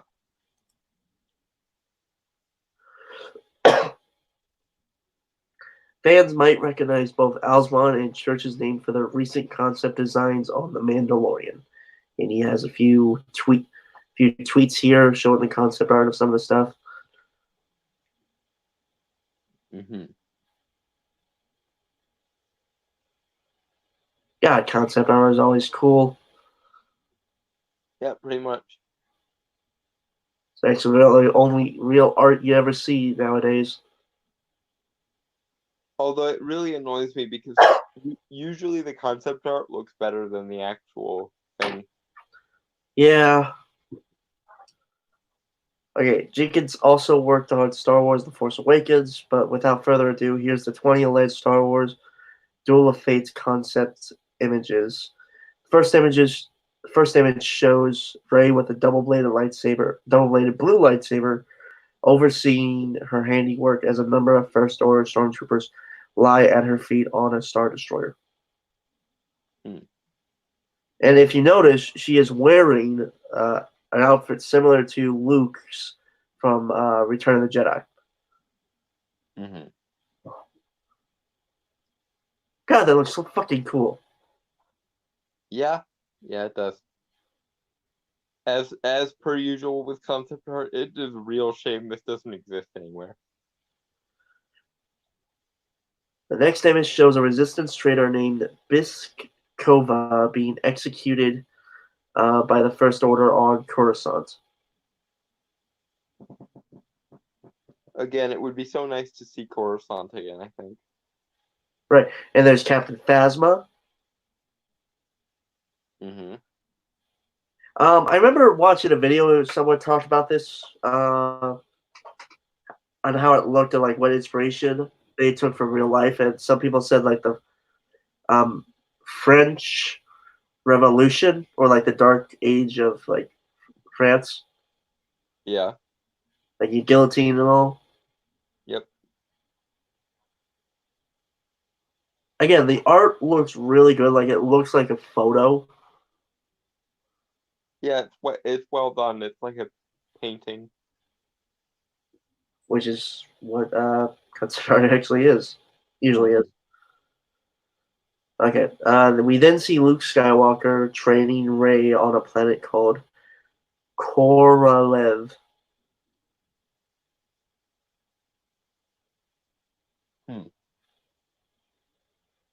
Interesting. Again, man, that looks really good. I would have really liked it if at some point Luke returned to Dagobah to honor Master Yoda. Okay. Okay. So Summertime Gaming said it just would have fit though, talking about Finn being force sensitive, right? Mm-hmm. since it's proving that if a Force sensitive tries to use the lightsaber for any amount of time, they would more than likely just kill themselves while trying to use the lightsabers. Someone is probably going to make a fan film of this. Yeah. Like of the concept art, I believe, is what she's referring to.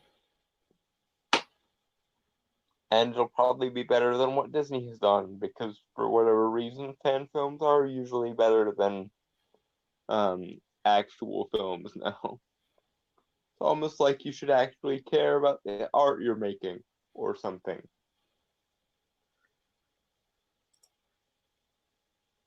Right. We get a good look at a planet called Bonadan, where Poe Dameron lived with his grandfather. What the? Okay, this looks kind of reminds me of like pictures I've seen of like a China village, like a fisherman's village in China, but like a neon noir kind of look. Mm-hmm.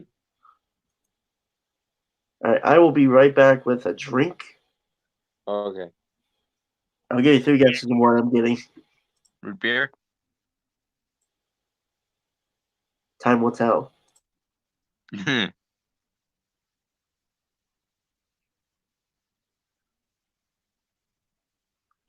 Uh,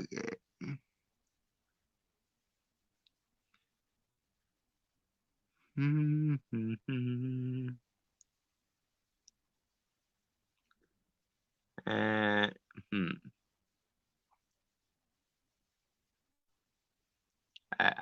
Usually I sing when I don't really have anything to fill the void with, but I can't think of any songs to fill the void with. I suppose it is Disney Star Wars, so I could do When You Wish Upon a Star. Nothing happens. Makes no difference who you are.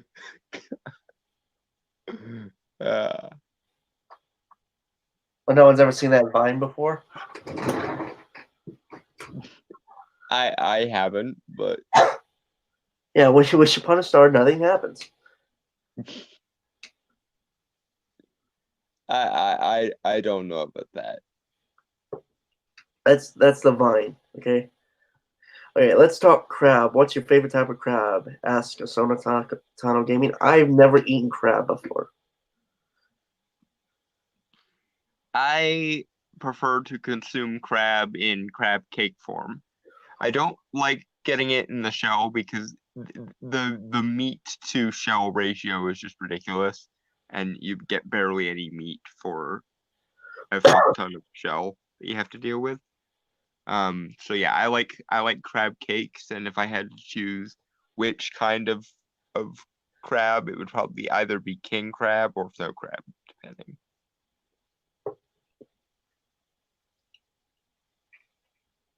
Why do you build me up, Buttercup baby? Oh, she was offering a suggestion, and I actually do know that song. It is one of my favorite songs. Although I'd have to refamiliarize myself with it because I don't remember it right off the top of my head. Right. And I will give you a guess on what I am drinking. I stick by my suggestion of root beer. Nope. Orange juice. Mountain Dew. Orange juice. He's actually being healthy for once. Everyone stop the presses. I admit that most often I don't like orange juice. I find it a little bit too sour. Is there anything you do like? Many things. To quote God damn it, I can't remember the character's name now.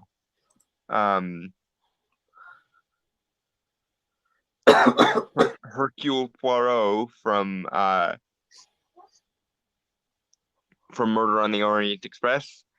What I like, I enjoy immensely. What I dislike, I cannot abide.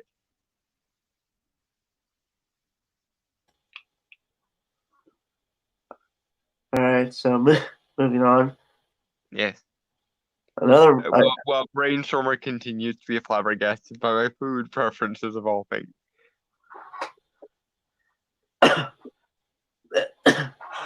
Next up is Ray and Poe piloting a razor sail on the Bonadan waters.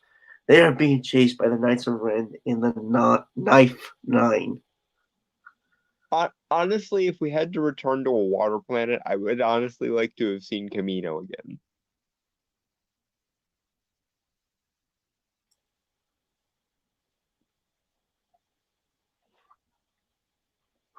I kind of want to see the Mon Calamar. Calamari? Huh? The Mon Calamari? I thought the planet was called Mon Calamar or something. Oh, the actual planet that they're from, yeah. But yeah, no, I like this. I like this piece because it's an action piece. Mm-hmm. And I didn't know the ship's name of the Knights of Ren that they were using. Me either. Knife Nine. It's an interesting name for a ship, although I wish the actual design were a little bit more distinctive. Well, it looks like an arrowhead, actually. Mm-hmm.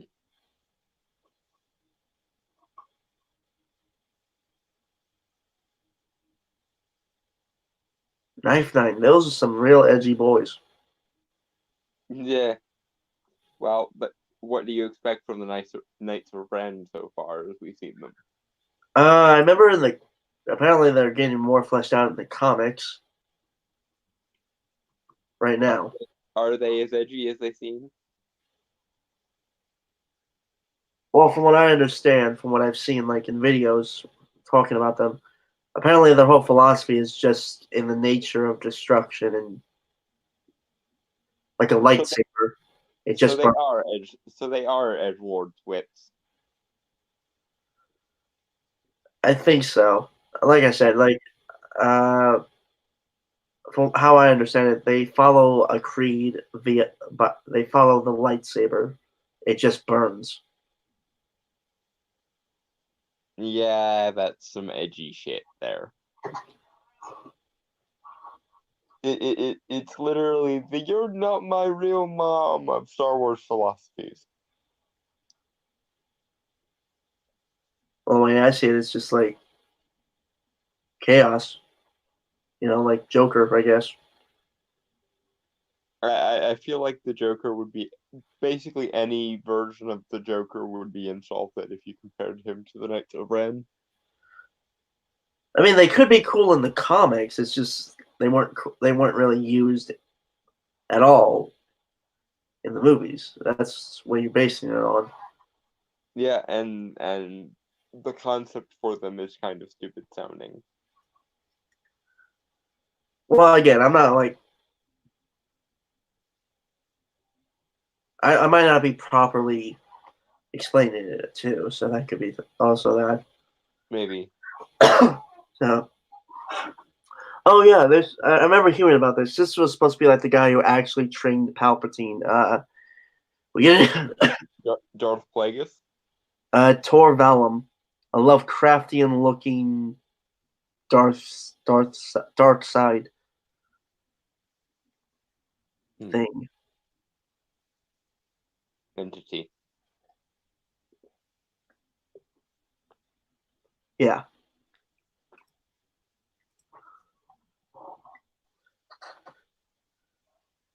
That's cool. Wonder if they would have done mostly CGI or practical. Ideally, a mix of both, but they'd probably have used CGI more than anything. Which would be a shame. Mm-hmm. If they were to do that,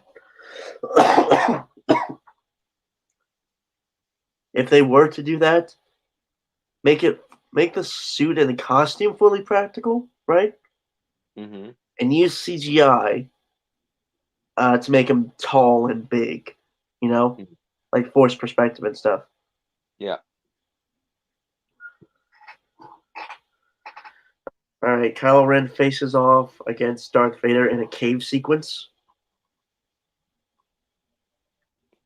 No, that would be interesting, and it would really serve his character arc Yeah, because he's I think basically. someone actually did make a fan film of that. Mm.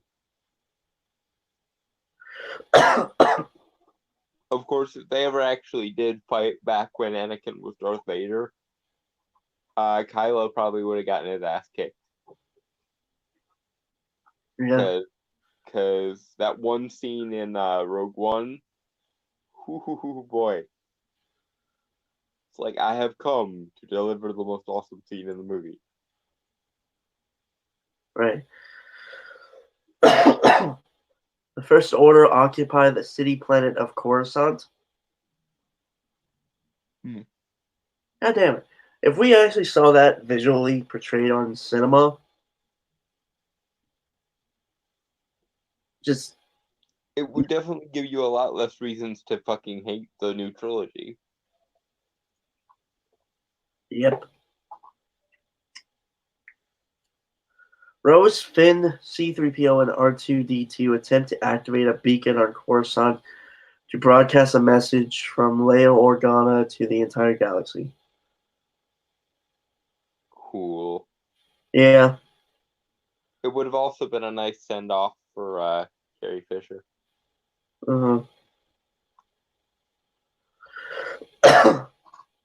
R2-D2 and C-3PO walk along the deserted streets of Coruscant. Aww. That makes me nostalgic.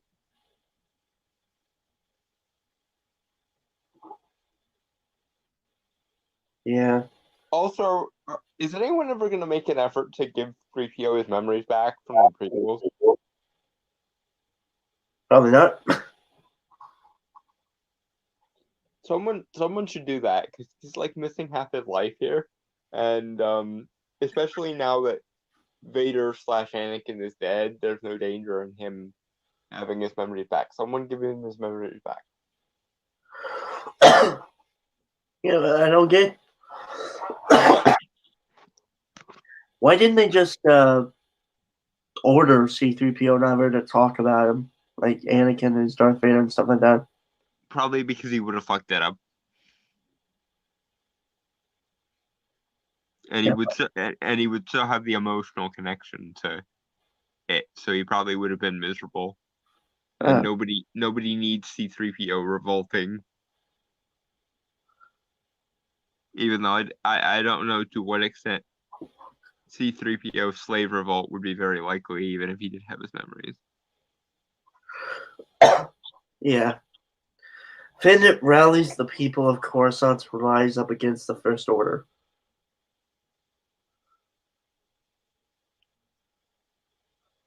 Cool.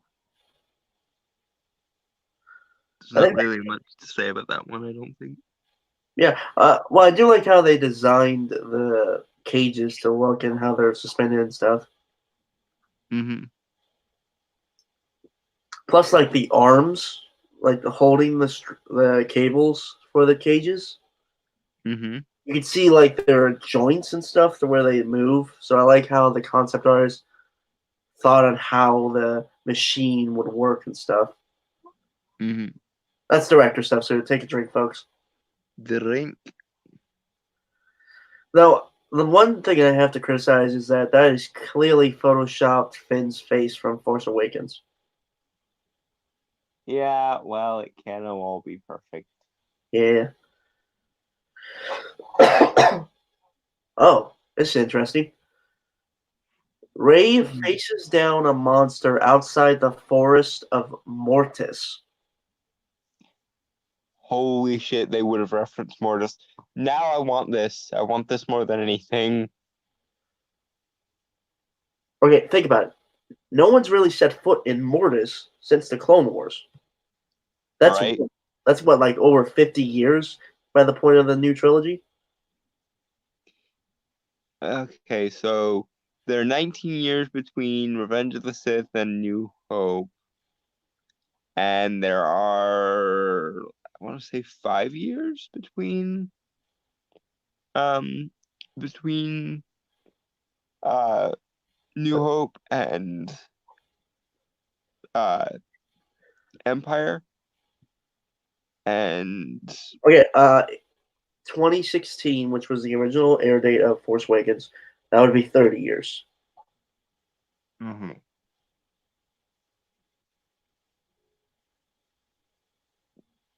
although we don't know to what extent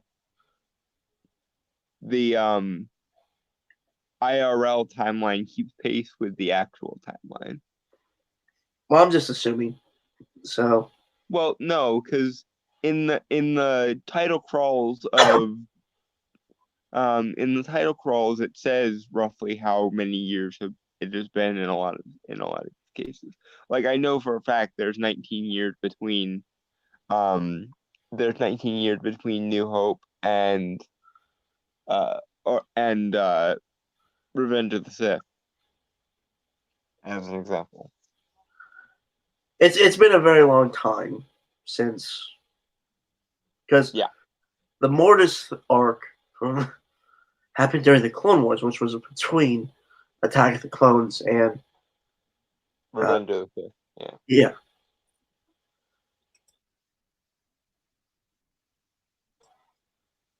So that's even more years to consider. Mm-hmm. So let's just wrap it up to at least 50 to 60 so years. Yeah, that are routes. Yeah. And God only knows how long that actually is on Mortis. Yeah, so, and plus the entities of the Force are dead. Well, all except the brother, the son there. No, the son's dead. When did he die? He was killed by Anakin. All of them are dead. I remember the father dying, and I remember the son killing his sister, but I don't remember the son dying.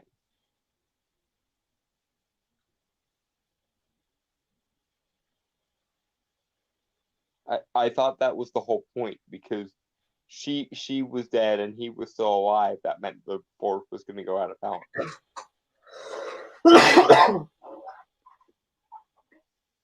I might be misremembering. I'm not entirely sure. Well, if only there was someone whose name was a Star Wars character in the audience that we could ask. Judge Wink Wink.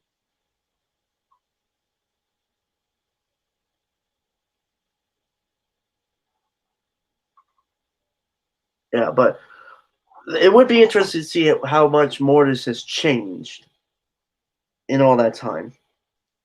Would also be interesting to finally address Aboleth in the movies. I think that would have to be like a major character for a trilogy, like a major villain. Yeah, she honestly could have been who Snoke was, if you wanted to go that route. And because we said that, or we thought that Snoke was some ancient dark side entity, and it's harder to get more ancient or more dark side than Aboleth. Yeah.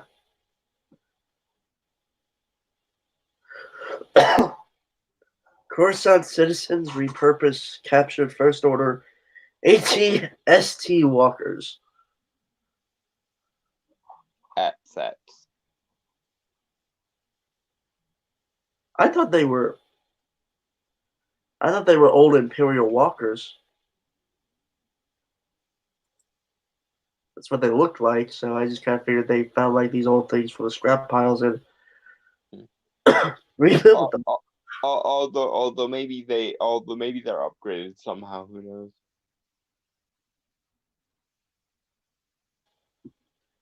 Either way, I do like how they paint job them to make them look not so like Malevolence.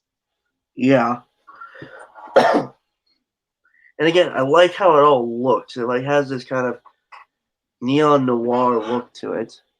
Mm-hmm.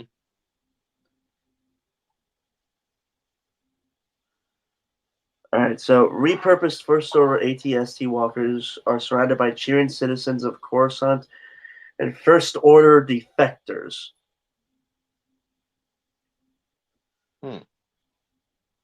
Yay. So not only were the actual people of Coruscant, but also stormtroopers and people. So we would have gone that shit actually, instead of it being told to us. Alas, no, we shall never know. Because Disney are a bunch of twats. Right? Okay.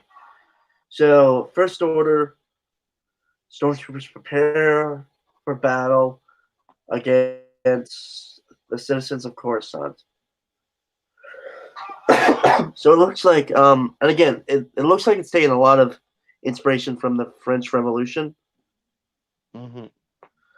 Like how there's like a barricade built up from like wreckages of TIE fighters, X-Wings, and stuff. Although, if someone starts singing, "Do you hear the people sing?" I might just straight up either start clapping incessantly or leave the theater. Oh, this is going to pull on the heartstrings. C-3PO consoles a damaged R2-D2 as a Star Destroyer crashes to the ground in the background.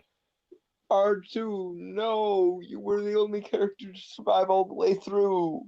Fucking hell! Doesn't look too bad. I mean, like, it looks like a blaster to his head, but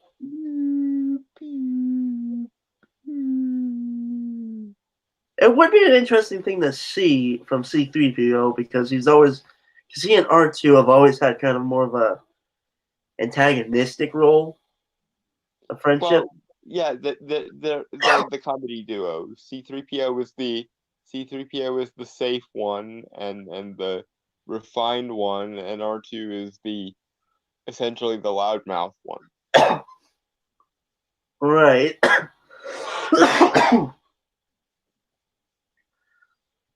And so this pisses me off on the fact that this wasn't the other way around in Rise of Skywalker. R2D2 didn't do jack shit. He wasn't there with 3PO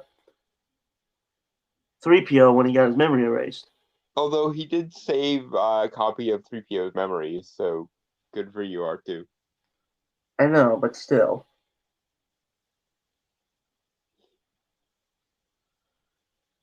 But if this actually happened in a Star Wars movie, Mm-hmm. not a single dry eye in the theater. No. Like, even I'm just sitting here going, God, R2, why? And this isn't even happening. Alright, so Rey battles against Kylo Ren at the top of the temple on Mortis. Holy shit, the end of the movie would be on Mortis. Fucking hell, it wouldn't just be a cameo.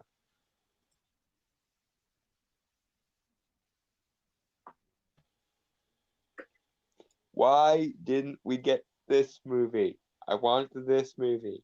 And again, I remember hearing, and I saw like a few videos of people talking about the concept art. I think Star Wars Theory talked about it a little bit. Yeah. I remember.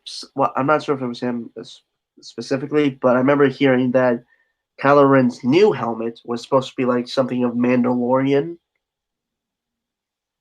like a Mandalorian artifact made of Beskar. Ooh, interesting. Because I think Beskar can withstand a lightsaber, right? I think so. I don't remember. I don't know as much as I would like about the Mandalorians. Well, you got to show to inspire you to. Yeah, I can whenever I want to get acquainted with the Mandalorians. I just haven't yet. Yeah. Well, I know more probably than the average person. I just don't know random stuff like that. Okay, so Force Ghost Luke Skywalker grabs onto Kylo Ren's lightsaber. Okay. Like a Force Ghost grabs the lightsaber. And it's not even his robot hand, it's his actual human hand. Hmm. That's badass. Yep.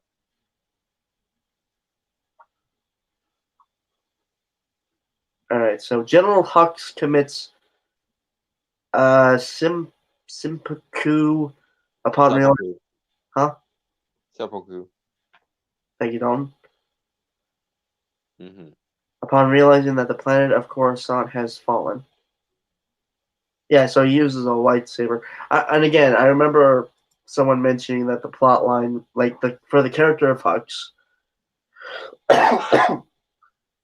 he was supposed to be jealous of Kylo Ren because he wanted to be a Force sensitive as well, and he collected lightsabers as kind of a Kind of like a slightly lamer General Grievous. yeah. Hmm. But I don't know. I think General Hux was actually pretty cool in Force Awakens, but he got fucked over in Last Jedi. A lot of characters got fucked over in Last Jedi. Yeah, that was basically the only thing Last Jedi did was fuck people over. Fucked over the characters, fucked over the fans, fucked over the producers and the director. Basically fucked over everybody. Yeah. Oh. Leia gives a hologram to BB-8.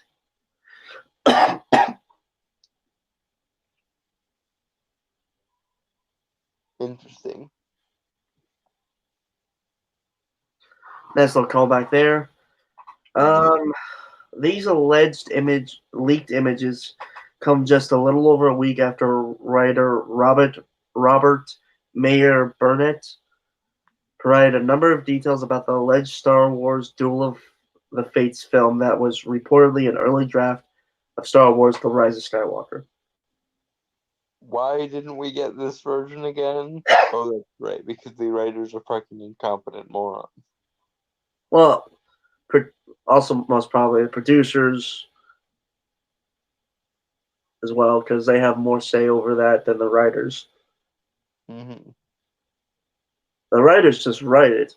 It's the producers and the director to decide which draft actually gets picked for the final one.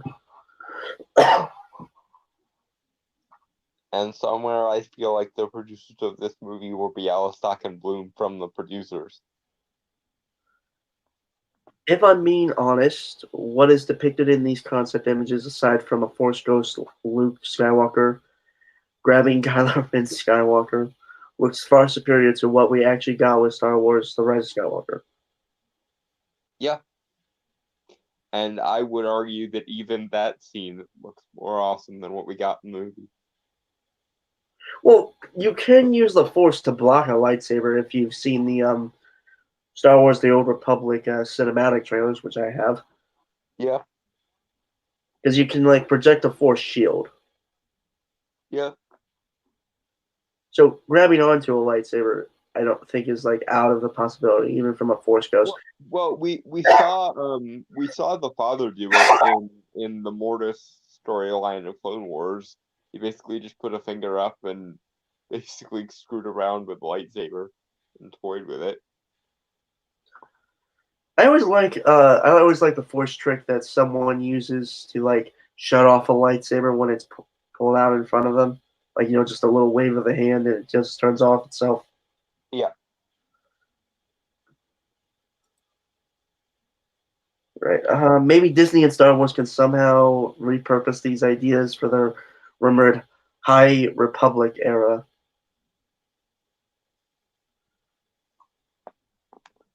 I'd rather they just not meddle at this point because their ideas tend to be shit. Yeah. What do you make of this concept? Are there any that jump out at you?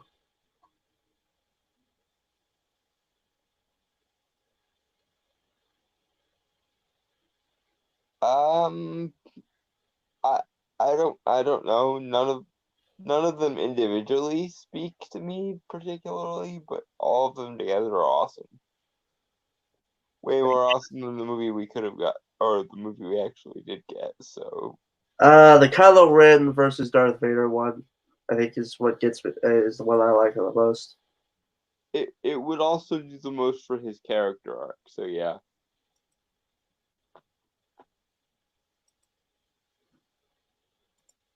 Right.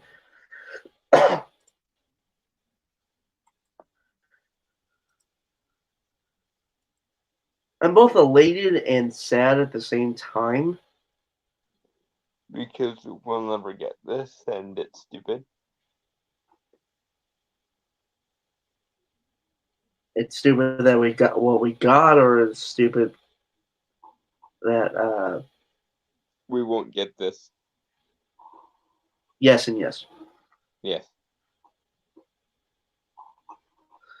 All right, so one last thing to make us happy before we dive into something. It's the last article you sent me, like yesterday, Dalton, that we'll cover live. Oh no. But don't worry, we're gonna be happy. We're gonna get another happy thing right now. Maybe I should have switched those.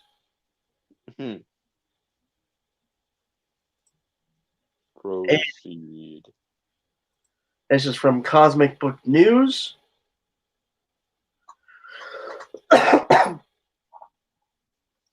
By Matt McGloin. The Batman is beautiful, dark, moving, says Colin Farrell. Well, that's a good sign as far as I am concerned, but then again, I suppose Colin Farrell doesn't have perfect taste in movies, so that might not count for as much as it should. What do you mean? He said the same thing about Fantastic Beasts. Or he was extremely positive about Fantastic Beasts. Granted, Fantastic Beasts 1 was pretty good. So there's that. Yeah. Colin Farrell describes the Batman movie script as really beautiful, dark, and moving, while again confirming he plays the villain Penguin while talking to Jimmy Kimmel. Jimmy Kimmel asks the actor if they can say that he is playing the Penguin, which sees Colin Farrell reply to a huge cheer from the audience. Yeah, I just did, as Farrell earlier appeared on Ellen confirming the character. Yay. I actually think he'll make a pretty good Penguin. Oh, yeah. That'll actually be the second live action movie version. After Danny DeVito. Although Yeah. there was a Batman 1966 movie, so third.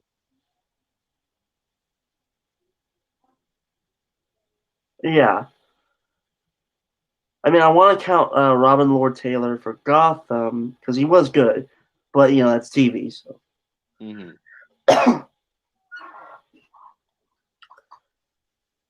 And we have started to talk about like the Batman, like with Matt Reeves and Robert Pattinson. So I just wanted to like have us still talk about it.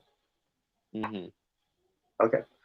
Kimmel notes this is Farrell's second supervillain role, as Farrell also played Bullseye in the 2003 Ben Affleck Daredevil flick.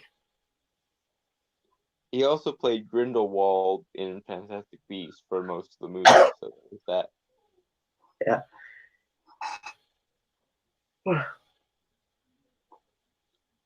It's a small demographic, thank you, replied Farrell. Kimmel mentions it's a surprise that he got cast as Penguin, as usually the Penguin is a short, fat person. Well, not always. He mainly just has to be a really opulent, wealthy, kind of silly guy. Yep.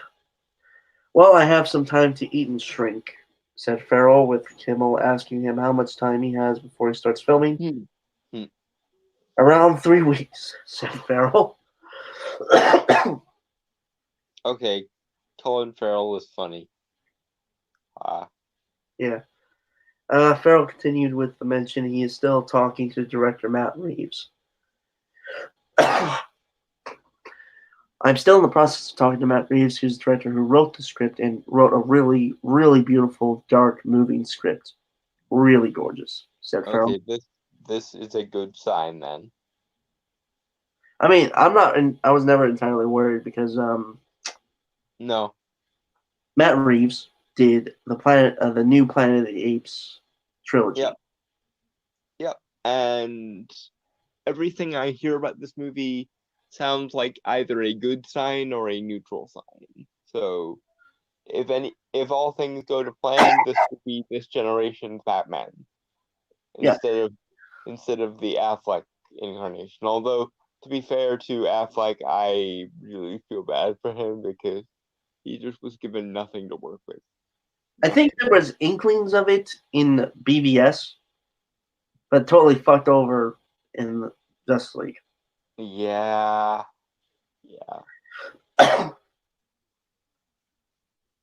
Like, you have a man who has spent 20 years of his life fighting crime. Mm-hmm. He's devoted himself to it. He has lost so much, and he's effectively walled himself off to where he's more made himself a monster. Yeah.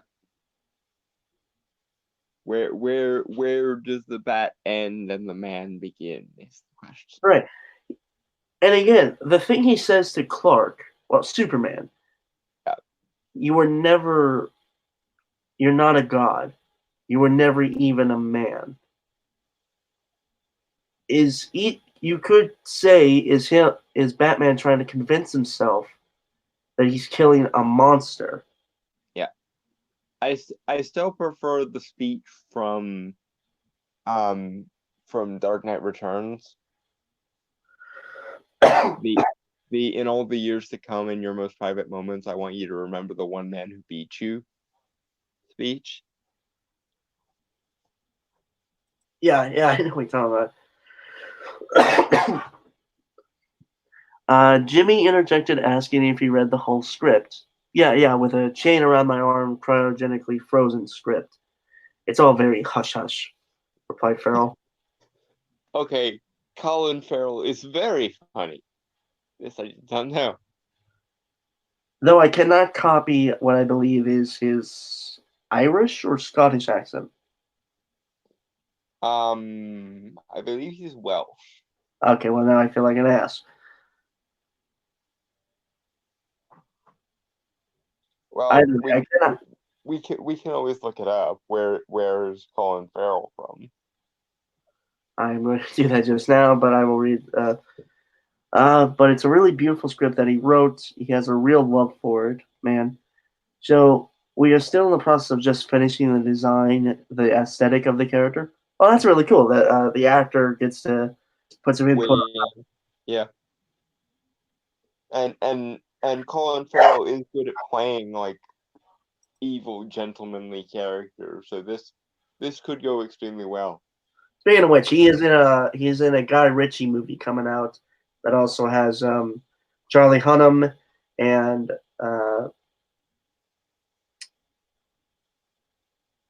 someone. Speaking of Guy Ritchie, wasn't he also in the Robert Downey Jr. Sherlock Holmes movies? I don't think so. I thought he was. But yeah, that movie is called The Gentleman that's coming out. Yeah, I saw it actually. It's quite good. It's a train kind of bomb. Right. Colin Farrell. Colin Farrell. Yeah, sorry, I'm speaking way too fast. Colin Farrell plays Penguin in The Batman. Jimmy Kimmel goes on to question who is in the cast. Robert Pattinson is Batman. Jeffrey White, ... Paul Dano is the Riddler. That's an interesting choice. I don't know who that is. I'm going to have to look that up. Yeah, Jeffrey Wright is in there. Gordon. Jeffrey Wright. That name's not familiar. Hmm. Zoe Kravitz is Catwoman. Yeah. Confirmed Colin Farrell. Yeah, really cool cast. A lot of villains.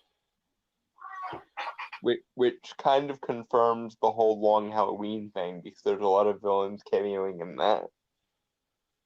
I remember someone, like, people getting into, like, a huff about Zoe Kravitz being Catwoman. She's not like a very common cast for a character like that, but I could see it working. A lot of these people are actually very Talented and underappreciated. unknown to me. Mm. Which, I do find a blemish on myself, and I'm sorry for that. Well, the good thing about it being mostly unknowns is this could be their star-making role, because unknown actors also tend to be the hungriest actors, and therefore most likely to give it their all. Oh, Jeffrey Wright. Okay, I've seen him before. Mhm. He's a character in Westworld, like the HBO film movie series. Yeah.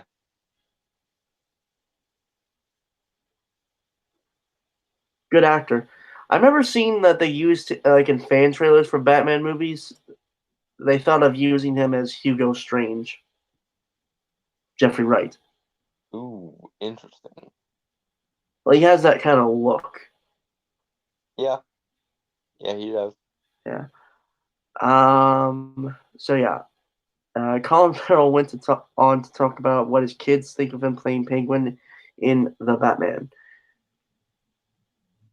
The kids get tired of me playing the villain. Yeah, they are kind of embarrassed by it, said Farrell. Well, yeah, their dad is a quintessential mustache twirling villain for most people, so yeah. I bet Mark Strong has the same problem, because he's also always playing the villain. He actually would have been my pick for Luthor for BVS. I would have gone with Bryan Cranston. Yeah. I just used the opportunity to tell him what a good guy I am in real life. Jimmy remarks that it's cool that a dad can say he has action figures, which saw the actor joke about Dumbo. Ouch. Yes, Colin Farrell was in that. I forgot. Never saw it nor really cared to. I tried No, to use, it's bad. It's really, really bad. I tried to use that in Dumbo, but they kind of got past that one, said Farrell. Speaking of Dumbo, Colin Farrell happened to star in the Disney movie alongside Danny DeVito, who played the Penguin from the Tim Burton and Michael Keaton Batman Returns movie from 1992, which And recently Michael Keaton was also in that movie, if I remember correctly. saw DeVito give his co-star blessing to play Penguin. Someone sent me a link that he did. Yeah, it was very personal. Joked Farrell. Aww. Joked Farrell. That's so cute that the previous Penguin would give his permission to the new one. Yeah, actually, that is really cool. Watch Colin Farrell talk the Batman and Penguin on Jimmy Kimmel. The Batman has a June 25th, 2021 release, directed by Matt Reeves, co-written by Reeves and Mattson Tomlin. Michael Giacchino is scoring the music. Okay, that could be a very good thing, as long as he doesn't phone it in. Like he did with the Doctor Strange movie, where he basically just reused his theme from Star Trek Beyond and didn't do anything else other than add a sitar to the soundtrack. With the film starring Robert Pattinson as the titular character and Bruce Wayne, Jeffrey Wright as Jim Gordon, Zoe Kravitz as Selena Kyle, aka Catwoman, Colin Farrell as Oswald Cobblepot, aka Penguin, Andy Serkis as Alfred Pennyworth. Damn this cast. Well, Andy Serkis and Matt Reeves have worked together for like 3 movies now, so Yeah. But also, that's a really great cast. yeah. Paul Dano as Riddler. Jamie Lawson as Bella, and John Turturro as Carmine Falcone, with Peter Sarsgaard in an unknown role thought to be Two-Face. Ooh, that's an interesting thing there. And Colin Farrell Penguin fan art for the Batman. Peter Skarsgård actually wouldn't be a bad Joker for this new incarnation. Because Bill Skarsgård played Pennywise.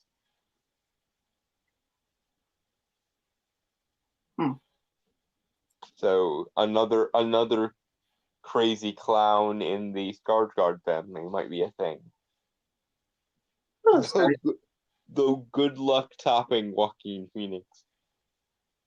I rewatched it recently because my family rented it. My family rented it and they liked it. So yeah, good luck topping Joaquin Phoenix. Anyone that plays the Joker. Granted, I said the same thing about Heath Ledger, and then Joaquin Phoenix was like, "Hold my beer." So obviously there will be other Jokers, but this role gets continuously hard to follow up on. Because how are you going to be compared to Heath Ledger and Joaquin Phoenix and Mark Hamill? Right. So, yeah, I totally agree. Like, I see no real thing that points to this movie being bad at all. Yeah, this movie looks like it could be really, really good, as long as everybody is firing on all cylinders. Yeah. Okay. So the last article we were covering was what Dalton said to me yesterday. Hmm. It is it deals with Lovecraft.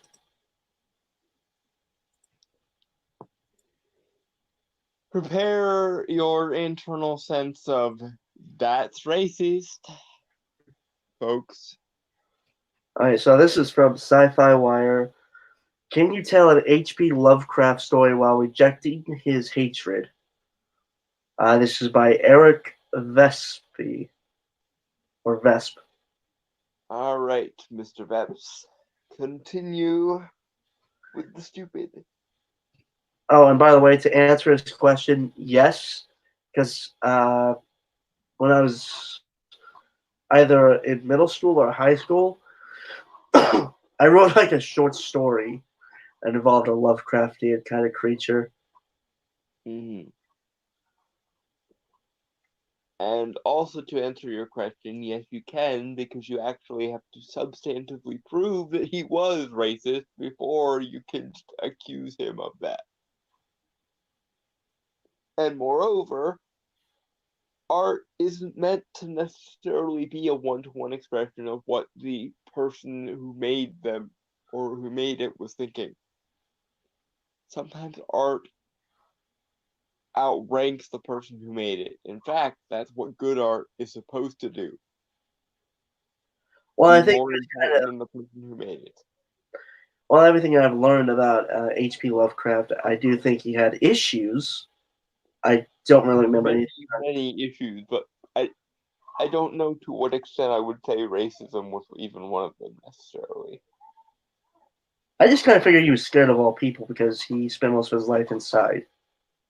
Yeah, he was a misanthrope who didn't trust anybody or anything because he had horrifying nightmares that were possibly real of these Lovecraftian creatures that he then used to inspire his writing.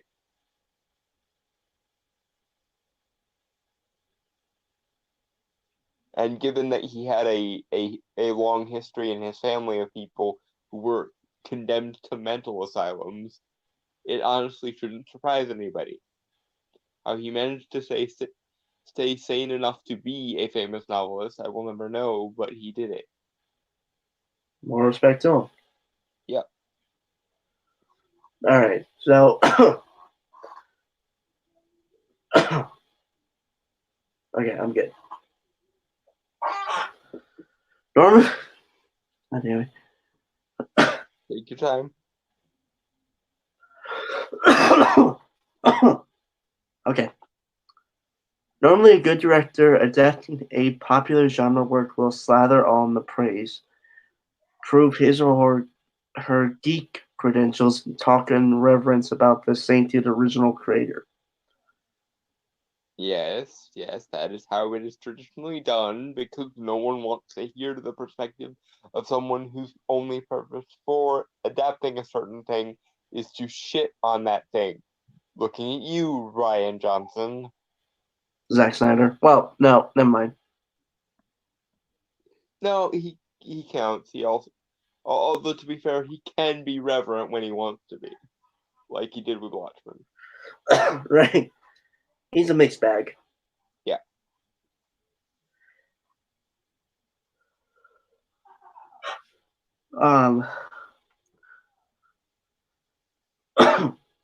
So it was quite a surprise to hear Richard Stanley be so open and honest about his complicated feelings toward one Howard Phillips Lovecraft. In other words, he shit on the legacy of Howard Phillips Lovecraft while still trying to make a buck off of the material that Howard created. And we're not supposed to view him as a disingenuous fuck for doing that. Okay.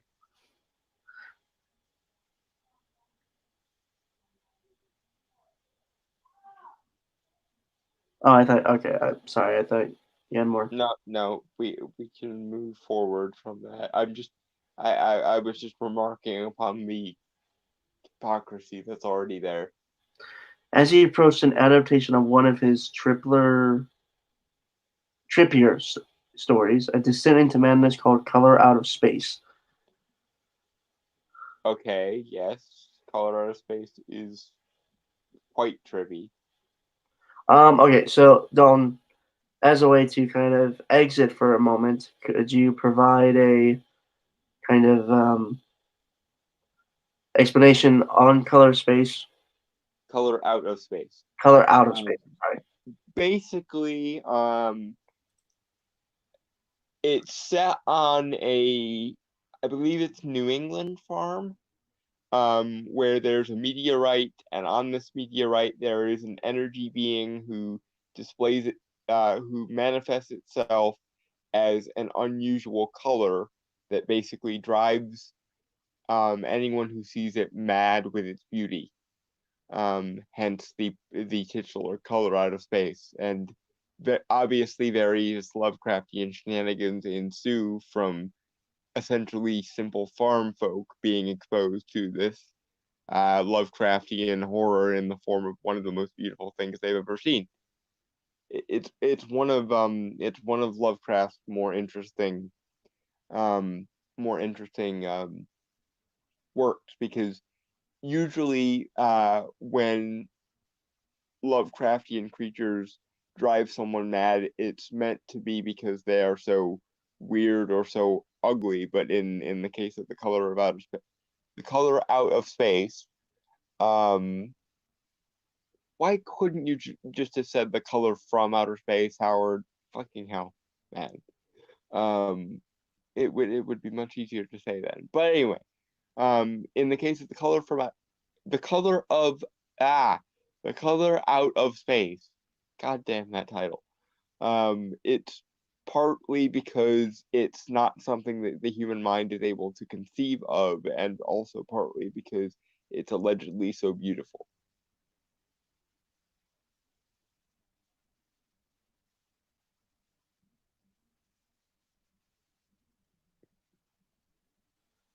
Okay, I have returned. Okay. Right. Okay. I had actually seen the trailer for Color Out of Space. I've seen reviews of it, and the reviews have said that it's one of the best Lovecraft adaptations. I will withhold judgment until I see it.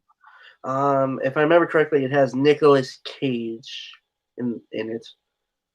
Which can be both very, very good or very, very bad, depending. Well, it's a movie about going crazy. Nicolas Cage. Yeah, that I see your point. That is a fair point, well made, sir. Yeah. Okay. So I saw the trailer for it. It looked very low budget, which is fine. Mm-hmm. Though someday I would like to see a series of high budget Lovecraft movies. Right. I mean, it didn't look bad. It had that very B-movie quality to it. Yeah. What? It had a very B-movie quality to it. No, I was not going to say that. I was going to say it did have that Lovecraft kind of air of thriller to it. Mm-hmm. Which is good because it was a Lovecraft movie. So anyway, moving on. Right. Okay. I also wanted to address some of the issues I've got with HPL. His atheism, his misanthrope, his racism, his misogyny. Stanley said right at the top of his if you're already acknowledging his misanthropy, why do you need to bring up his misogyny or his racism? Clearly, he hated all races if he was a misanthrope. If you're a misanthrope, it means you hate humanity writ large as a whole. It doesn't follow that a misanthropic person would need to have any extra hatred for women or people of various different colors. And what the fuck does his atheism have to do with anything? Incidentally, I think he was being a bit disingenuous by being an atheist, but again, as we've established, his entire family going back several generations had issues with being mad people. So maybe ignoring the very obvious fact of his own existence was how he managed to stay sane. Maybe he essentially was one of his own protagonists, for better or for worse.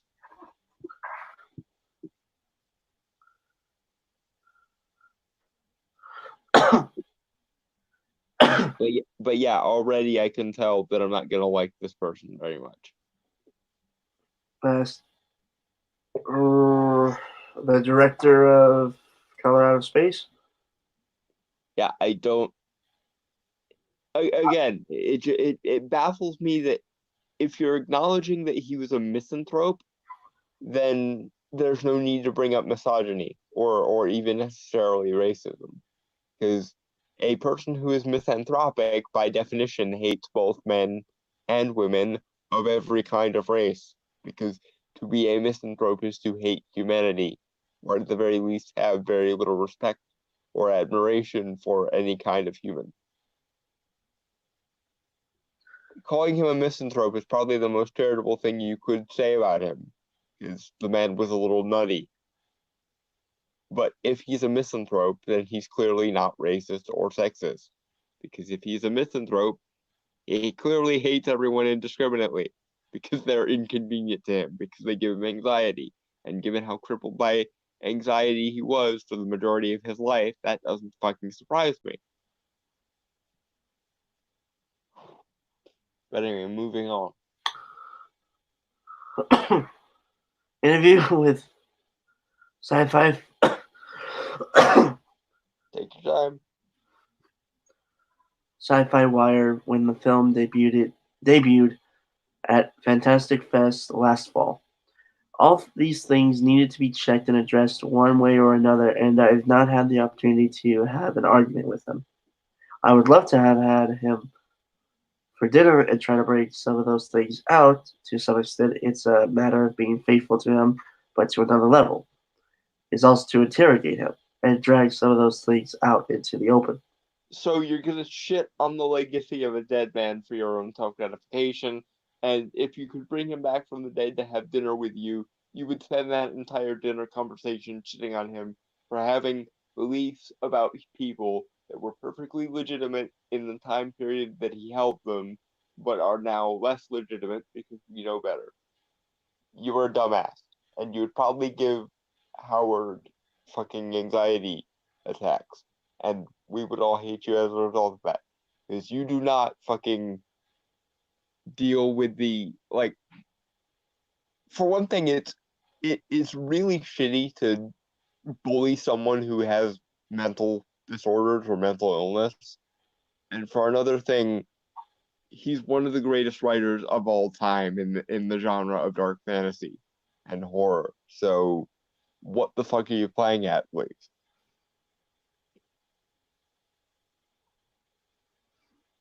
Moving right along. If you're okay. No, I'm good. Just clear my throat. Okay. Yeah, I feel like this is gonna be your article, man. Well, yeah, Lovecraft is my thing. I actually have a friend who is a massive Stephen King fan. And we always kind of laugh at each other because he is so freaking obsessed with Stephen King, and I am so freaking obsessed with H.P. Lovecraft.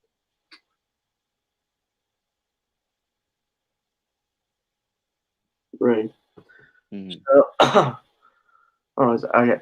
Lest one think the director was actively hostile towards the material he was approaching, Stanley also spoke with reference toward the controversial Lovecraft. I would agree that he's controversial on the fact that well, controversial in the fact in the time he wrote, which I believe was the 1920s, 30s. Yeah. He it's just like that type of fiction wasn't really something not allowed, but widely accepted. It wasn't in the scope of the Overton window at the time. Right. But And it's a real shame that he never got to see how successful his works would be later. He's kind of the Van Gogh of the literary world.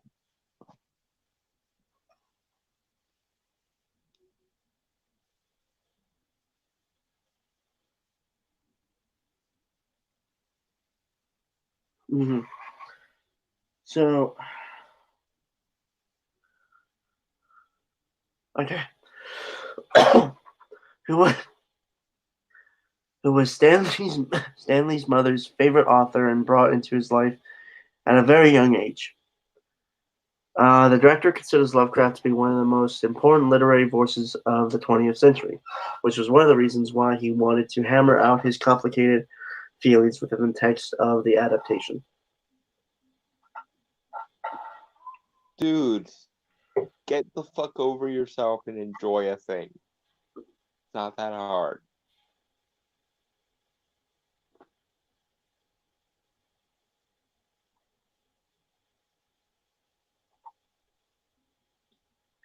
Moving along.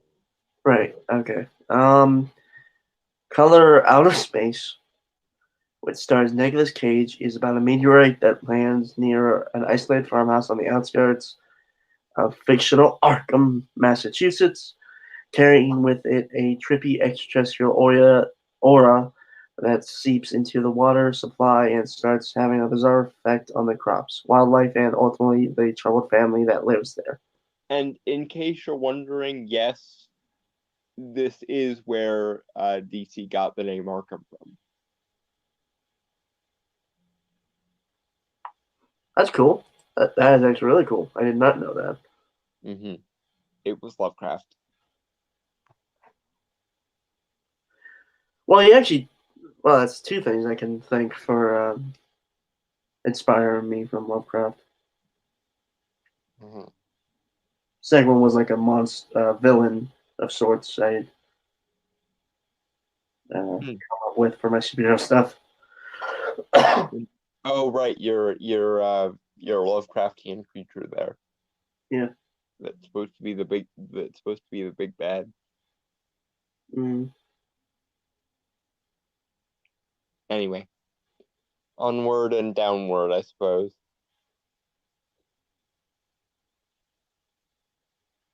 Right, okay. Where was I? Okay. The story is one of Lovecraft's more compelling tales, even if it doesn't involve giant tentacle-mouthed gods. Okay, let's clear this up right now. In the actual text of Lovecraft, there's nothing to indicate that his creatures have tentacles.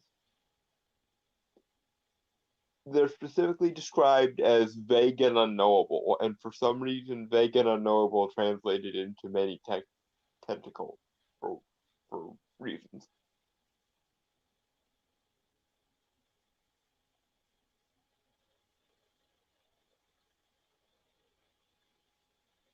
Anyway, moving on. My spurging over Lovecraft aside, because there will be more opportunities for Lovecraft spurging. I get the feeling. Mm. Okay. Instead, the focus is more on the psychological horror of something alien infecting a family. Well, yeah, that's how Lovecraft did things generally. I think Lovecraft probably would have agreed with Alfred Hitchcock when he said there's nothing more frightening than an unopened door. Um, most of his works had to do with like the existential dread of dealing with something vastly powerful and also vastly unknowable.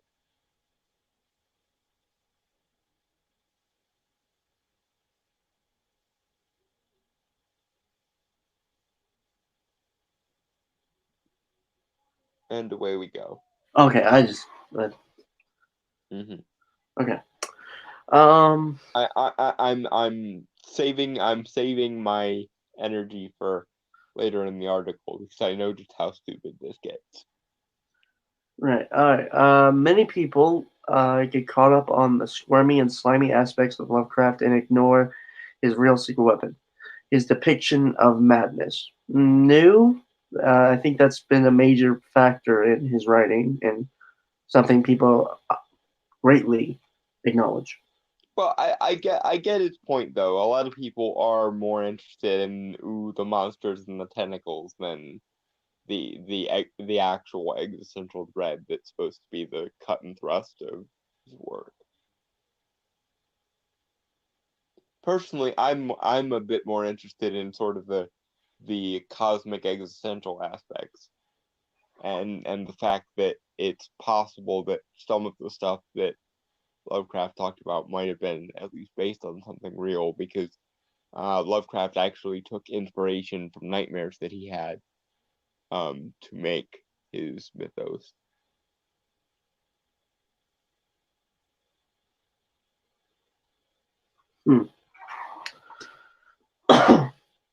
Okay. Oh, where was I? Most people get preoccupied with the squirmy. Right. Lovecraft's probably the American Kafka, Stanley said. Obsessing on the tentacles is a bit like seeing Kafka as solely being the cockroach guy. Franz Kafka was a German novelist whose basic idea was I'm gonna make the least sense possible and it's gonna weird people the fuck out. Okay. Mm-hmm.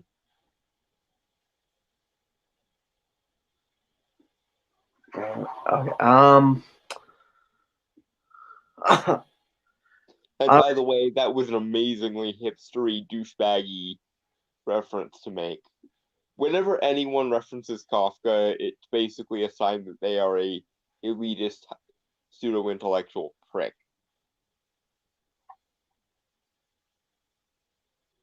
But fortunately, I am here, and I am capable of deprogramming your intellectual gobbledygook. You dipshit.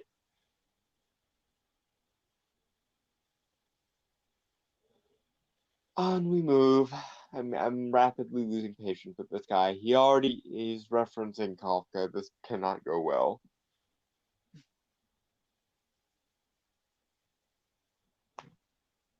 Right. Okay. Or was it? Okay. Obviously, there's a lot more going on in there in terms of the mind-bending qualities of the thing.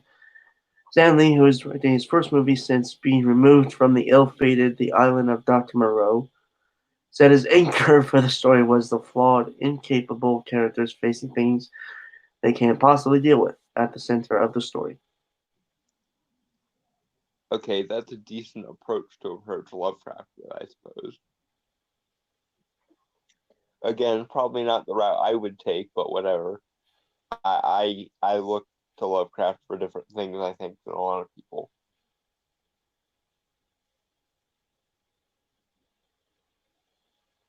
But we can move on now, and we will get to the rest of his statement, I suppose. Okay. Crucial to that was bringing Lovecraft's mythos into the present day so it would remain a clear and present threat. I disagree. I think making Lovecraftian period pieces adds to a little bit of the alienation, because a world devoid of modern technology that's still at least somewhat belonging to the realm of magic and mystery, like the perfect setting for Lovecraftian stories is essentially when he wrote them, because there was so much influence of the spiritualist movement and what was called the occult revival at the time. This was the era of H.P. Lovecraft and the Golden Dawn, of Samuel MacGregor Mathers, of Helena Blavatsky, and the widespread craze of seances and mediumship. It's a perfect time for Lovecraft to take root in. No wonder it's when he did. I think modernizing it makes things belong a little bit too much to the realm of science, and if anything, Lovecraft was unintentionally maybe about sort of the limits of science and the necessity of essentially opening your mind to different kinds of knowledge, because knowledge is the only weapon we have against the kinds of things that Lovecraft opened the door to, more or less. And knowledge, as they say, is power. And power is something that we are really lacking when it comes to Lovecraftian creatures. That's the whole point. That is not dead which can eternal lie, and in strange eons you may find that even death may die. Etc., etc.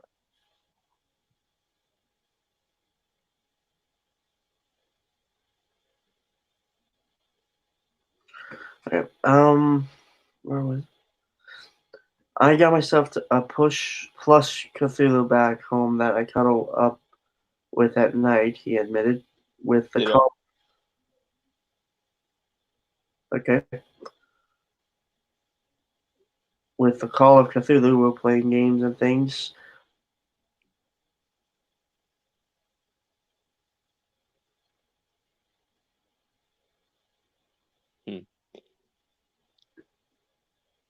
I might have to show you guys my bedside table arrangement here in a minute if he continues geeking out about Lovecraft stuff. Because on my bedside table I have the collected works of H.P. Lovecraft.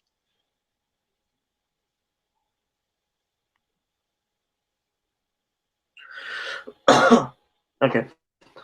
Where was I? Lovecraft's become almost quaint and cozy. Some part of me wanted to stop that. Why? Why can't Lovecraft be quaint and cozy? He is quaint. That's one of the things that's awesome about it being a period piece. And if you set his works in a time with modern technology, all you're doing is making him more quaint. Because this is the thing. Our approach to new technology and new science and new magic in this day and age is very detached and cynical. Look at the modern new age. Look at the way we deal with consumer technology. Look at social media. All that shit essentially makes us irony to death anything that we would consider meaningful in the past. And your approach to Lovecraft was to modernize it and put it in that setting. Are you a moron?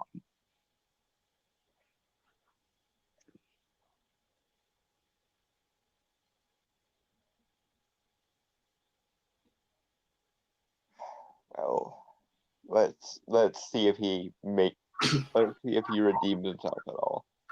I doubt it, but maybe. Who knows? Okay.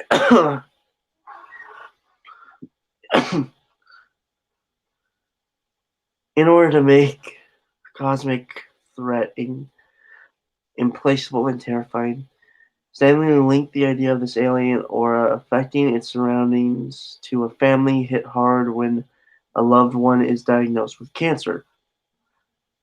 The way the color infects the natural surroundings also let Stanley comment on climate change that he believed For fuck's sake. would hammer Lovecraft's particular brand of horror home in a way that other films haven't been able to do. You are a cancer on the ass of the universe, you ignorant twat. You are taking H.P. Lovecraft's works, one of the most plainly existential things in modern Western literature, and you're trying to make it humanistic and making things quote unquote relevant to humanity. Did you miss the entire goddamn point of his works? You absolute showed. The entire point of Lovecraft's work, if it could be said to have one at all, is humanity. Get the galactic fuck over yourselves. You are insignificant in the grand scheme of things, and the only thing that counters that insignificance is knowledge and understanding. And instead of keeping that as the core of Lovecraft's work, you say, herder, my climate change metaphor, my political metaphor. You are an absolute. There aren't words. You are an invalid, sir. I can't even. To so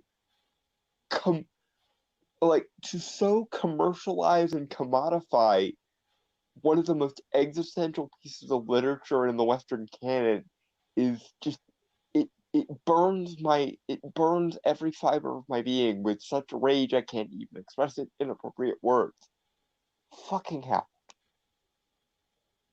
This is why we're gonna eventually get consumed by elder gods, because some idiot like you is gonna open up a grimoire and think, well gee, I'm sure this couldn't possibly be real or go wrong in any way. And then we'd be doomed.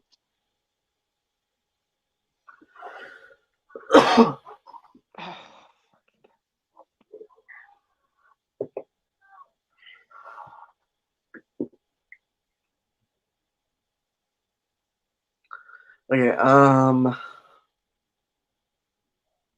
that's the psychological side of the movie, but Stanley knew all too well that he had to deliver on the monster front too.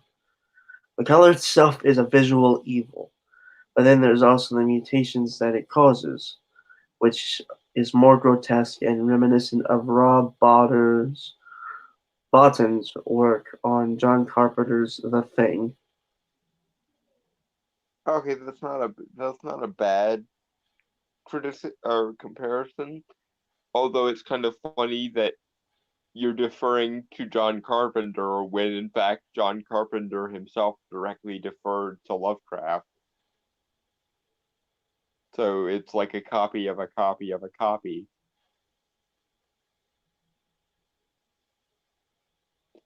But I suppose beggars can't be choosers if this is a visual medium after all, and there's only so much abstraction you can actually get away with.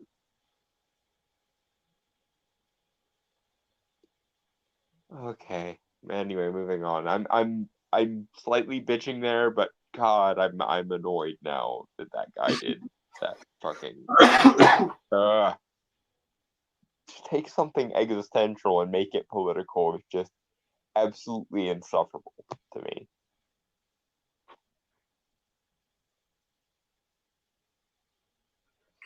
Right, okay. So, on the titular color, Stanley had a frame of reference and a piece of art by Virgil Finlay that was originally published with the short story, which he said was as close to an author-approved image of the creature as we were liable to get. The Okay, monster. that's a fair point, I suppose, basing it on the actual artistic works that were rendered at the time, and Lovecraft would have presumably had some kind of control over, is a good idea. Also, it does give that nice sort of kitschy retro B movie vibe, which is always quintessential to Lovecraft. So yay.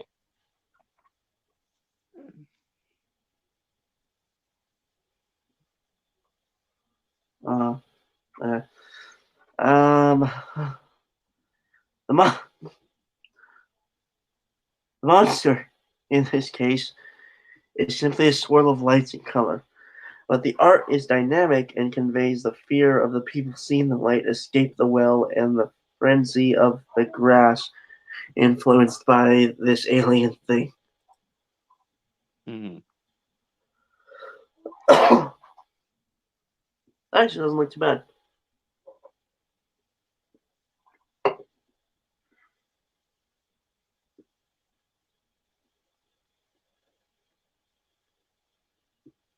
That is from the film. Mm-hmm.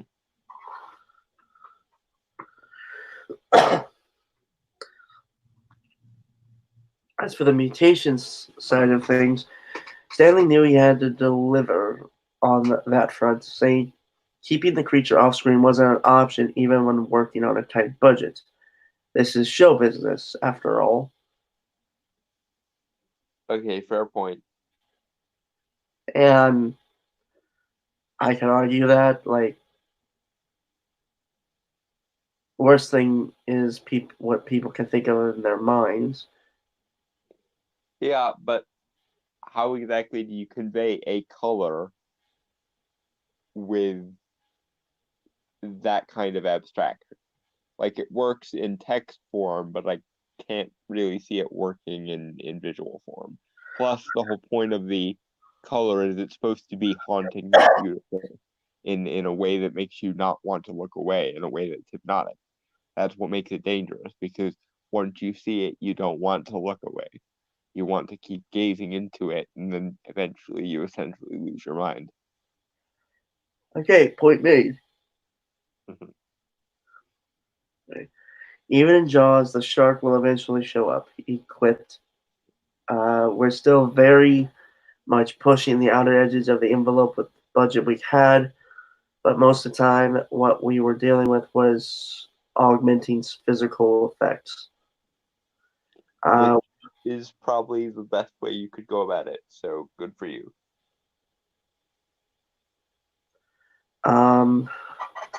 We were able to do things, for instance, of rod puppeteering them in real life and then digitally removing the rods that were secretly controlling the things. This is the first time Stanley has been able to play with modern effects. He mentioned working on a sort of proto mocap tech while he was developing Dr. Monroe. The modern visual effects technology only served to underline his love for the old masters like stop motion expert Ray Harryhausen. Okay, that is a good poll, sir. I will I will take off half a negative point for your geek credentials. That being said, you really mismanaged the actual ins and outs of the lore. So still fuck you. You get slight leniency for me, but still fuck you for completely missing the fucking point of the story. Honestly, this thing just doesn't really feel like it has an end goal. No, it's very confused because he completely inverted the actual underlying current of the story. He basically took all the themes and flipped them on their head. No, it's not that. It's like this article just doesn't really feel like it's going anywhere. It's just mentioning things, talking about those things, but not talking about the actual thing on hand. Probably because it's trying to promote the Color of Outer Space adaptation.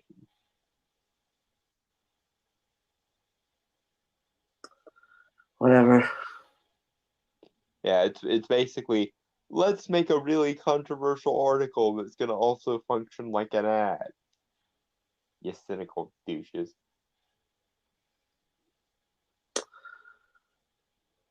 If Harryhausen was working now, I think he'd be able to perfect some of his work to the point that he'd no longer be able to tell how it was being done.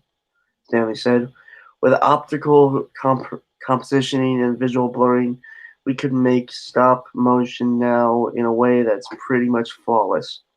Yeah, there's an entire studio that does that. Leica. Yeah, and every movie they make is pretty much awesome.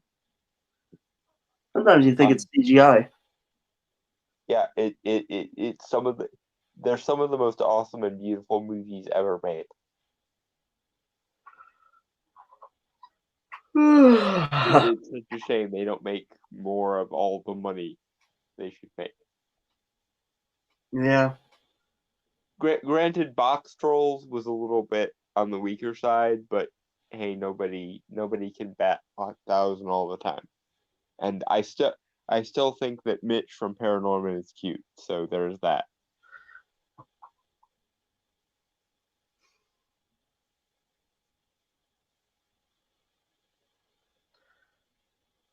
You know, whenever we really do meet in real life, man, I'm gonna help you get a date. Hopefully you won't need to. By the time we meet in real life, I hopefully will already have found someone. Alright. Or who knows, maybe we'll both die alone and we'll need to console each other to prevent from the existential dread. Boy, they best not look into that abyss right now. You are dark, man. All I'm saying is dying alone and unloved is one of my biggest fears, so it worries me regularly.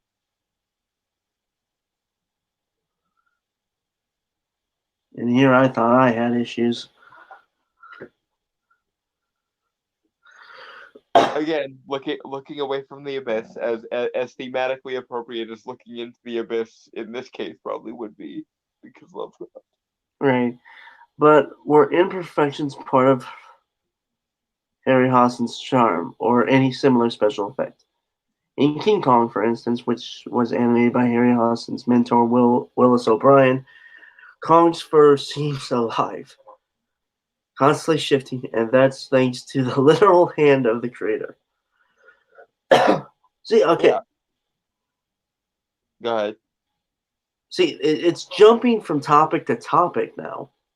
Yeah, it's not really focused. It's, let's do an ad, but how are we gonna get people to randomly click on this ad? I know, we'll say some very controversial shit that's gonna get people either upset or agreeing with us, and that'll work. Why do we do this to ourselves?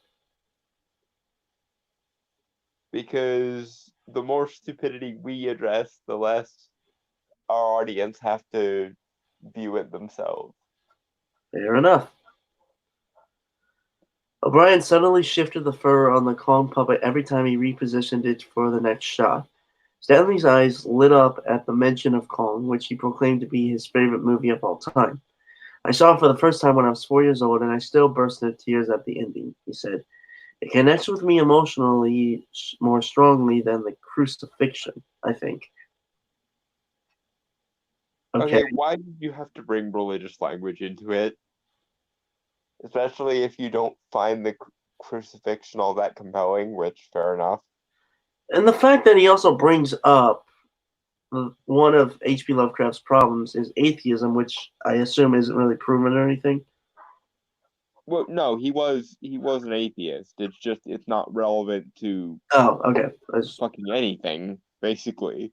Apart from the fact that he was kind of disingenuous because he was regularly tortured with nightmares of quasi-supernatural beings and needed to he essentially clung to atheism and like hyper empiricism so that he could rationalize away his nightmares, the same nightmares that would go on to inspire his work. This was a man who was regularly crippled by anxiety and fears of every different kind, and essentially he used atheism to dismiss everything he didn't understand so that he could still function with all these fears. He essentially pulled the "if I ignore it hard enough, it'll just go away or not exist" card. And while I find that to be a remarkably stupid and remarkably intellectually dishonest way of handling things, if your choice in life is acknowledge the existence of something along the lines of Cthulhu and becoming an atheist, I can see why a lot of people would go for that second option. Because there's some fucked up shit in Lovecraft canon. And if most of that shit was inspired by dreams that he had, enough to perhaps possibly be real on some plane of existence, yeah, I'd be trying to find reasons to ignore it too, I guess.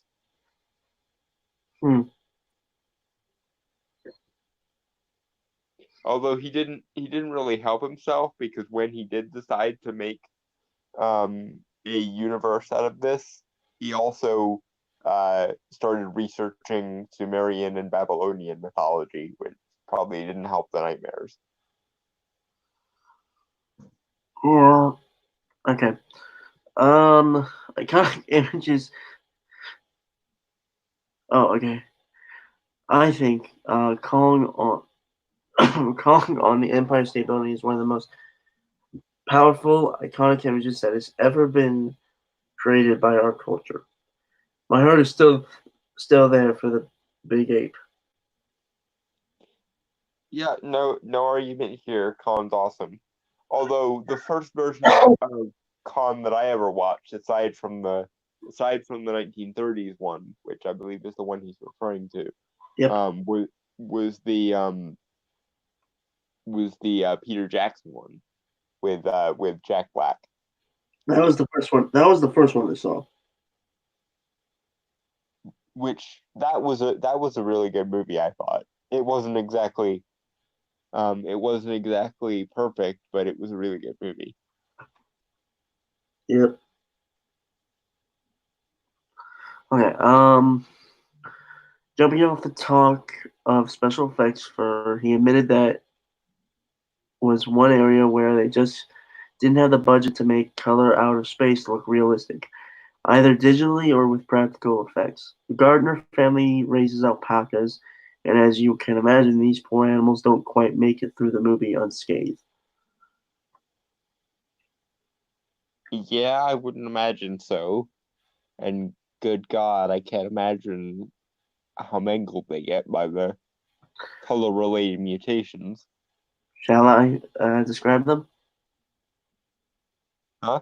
Shall I read how they're described? Well, you can if you want to. Well, it's written here, so we kind of have to. Oh, okay. Knowing they were going to be portraying the mutated alpacas in some form, the decision was made to make the monster versions furless, or naked, as Stanley put it. The end result is certainly disturbing. It might be a case of budget restrictions ending up being a creative win. Usually, if you really care about the thing you're working on, they do tend to be. That's why the B movie aesthetic works so well for this kind of stuff.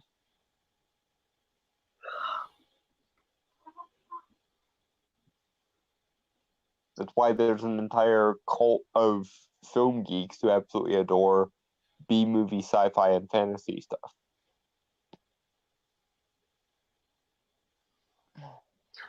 The pressures of making an ambitious movie with a limited budget would weigh heavily on most directors.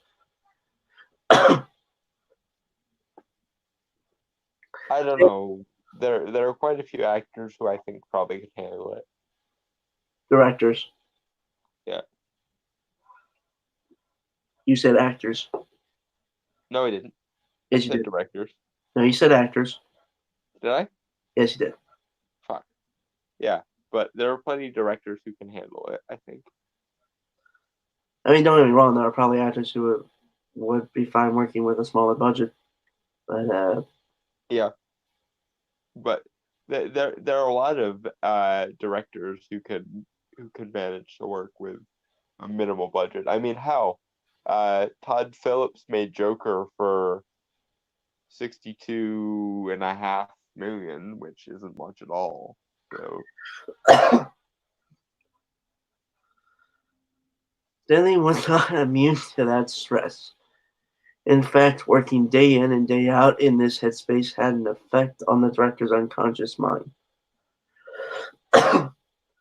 I was haunted by dreams throughout the production and particularly into the post-production period because I wasn't getting nearly enough sleep.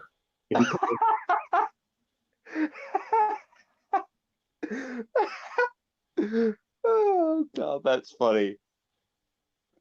Guy makes a Lovecraft movie and he starts having the dreams. In these dreams, the color would be actively showing up and telling me to try harder, to make it look more beautiful and do a better job of bringing it to the world. Oh my god, that's beautiful. I love that so much. There's more. Oh god, the colors, like, you're not doing good enough for presenting me. Do better. It was like, make me beautiful. Just like I look now while I'm taking you over. I remember in my dream looking at my hands and seeing the stuff burning its way out of my flesh. It started to exert an influence over us. And that speaks to the power of H.P. Lovecraft. As problematic as the man might be, it's undeniable that his work still has the power to get under our skin and stay there. What the fuck is this article about?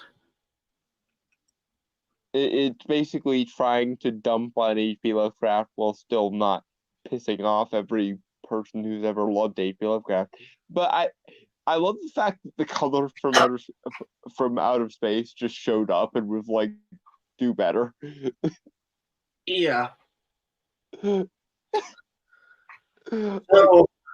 like I know more likely it's probably some kind of subconscious thing, but like part of me hopes that that's real, at least on some level, and that the color was just like, oh, this person is doing a representation of me.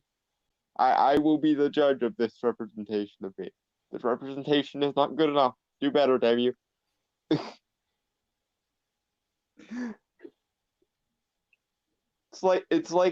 It's like when Netflix does their Sandman adaptation. I hope somewhere that Dream just shows up and is like, this is how you shall do this representation of me, or I shall curse you with nightmares unending.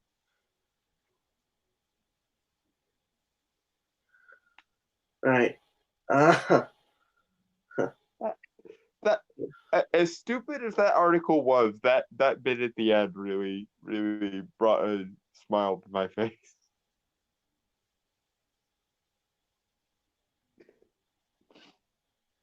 Note to self: when making Lovecraft, do not bitch at the client.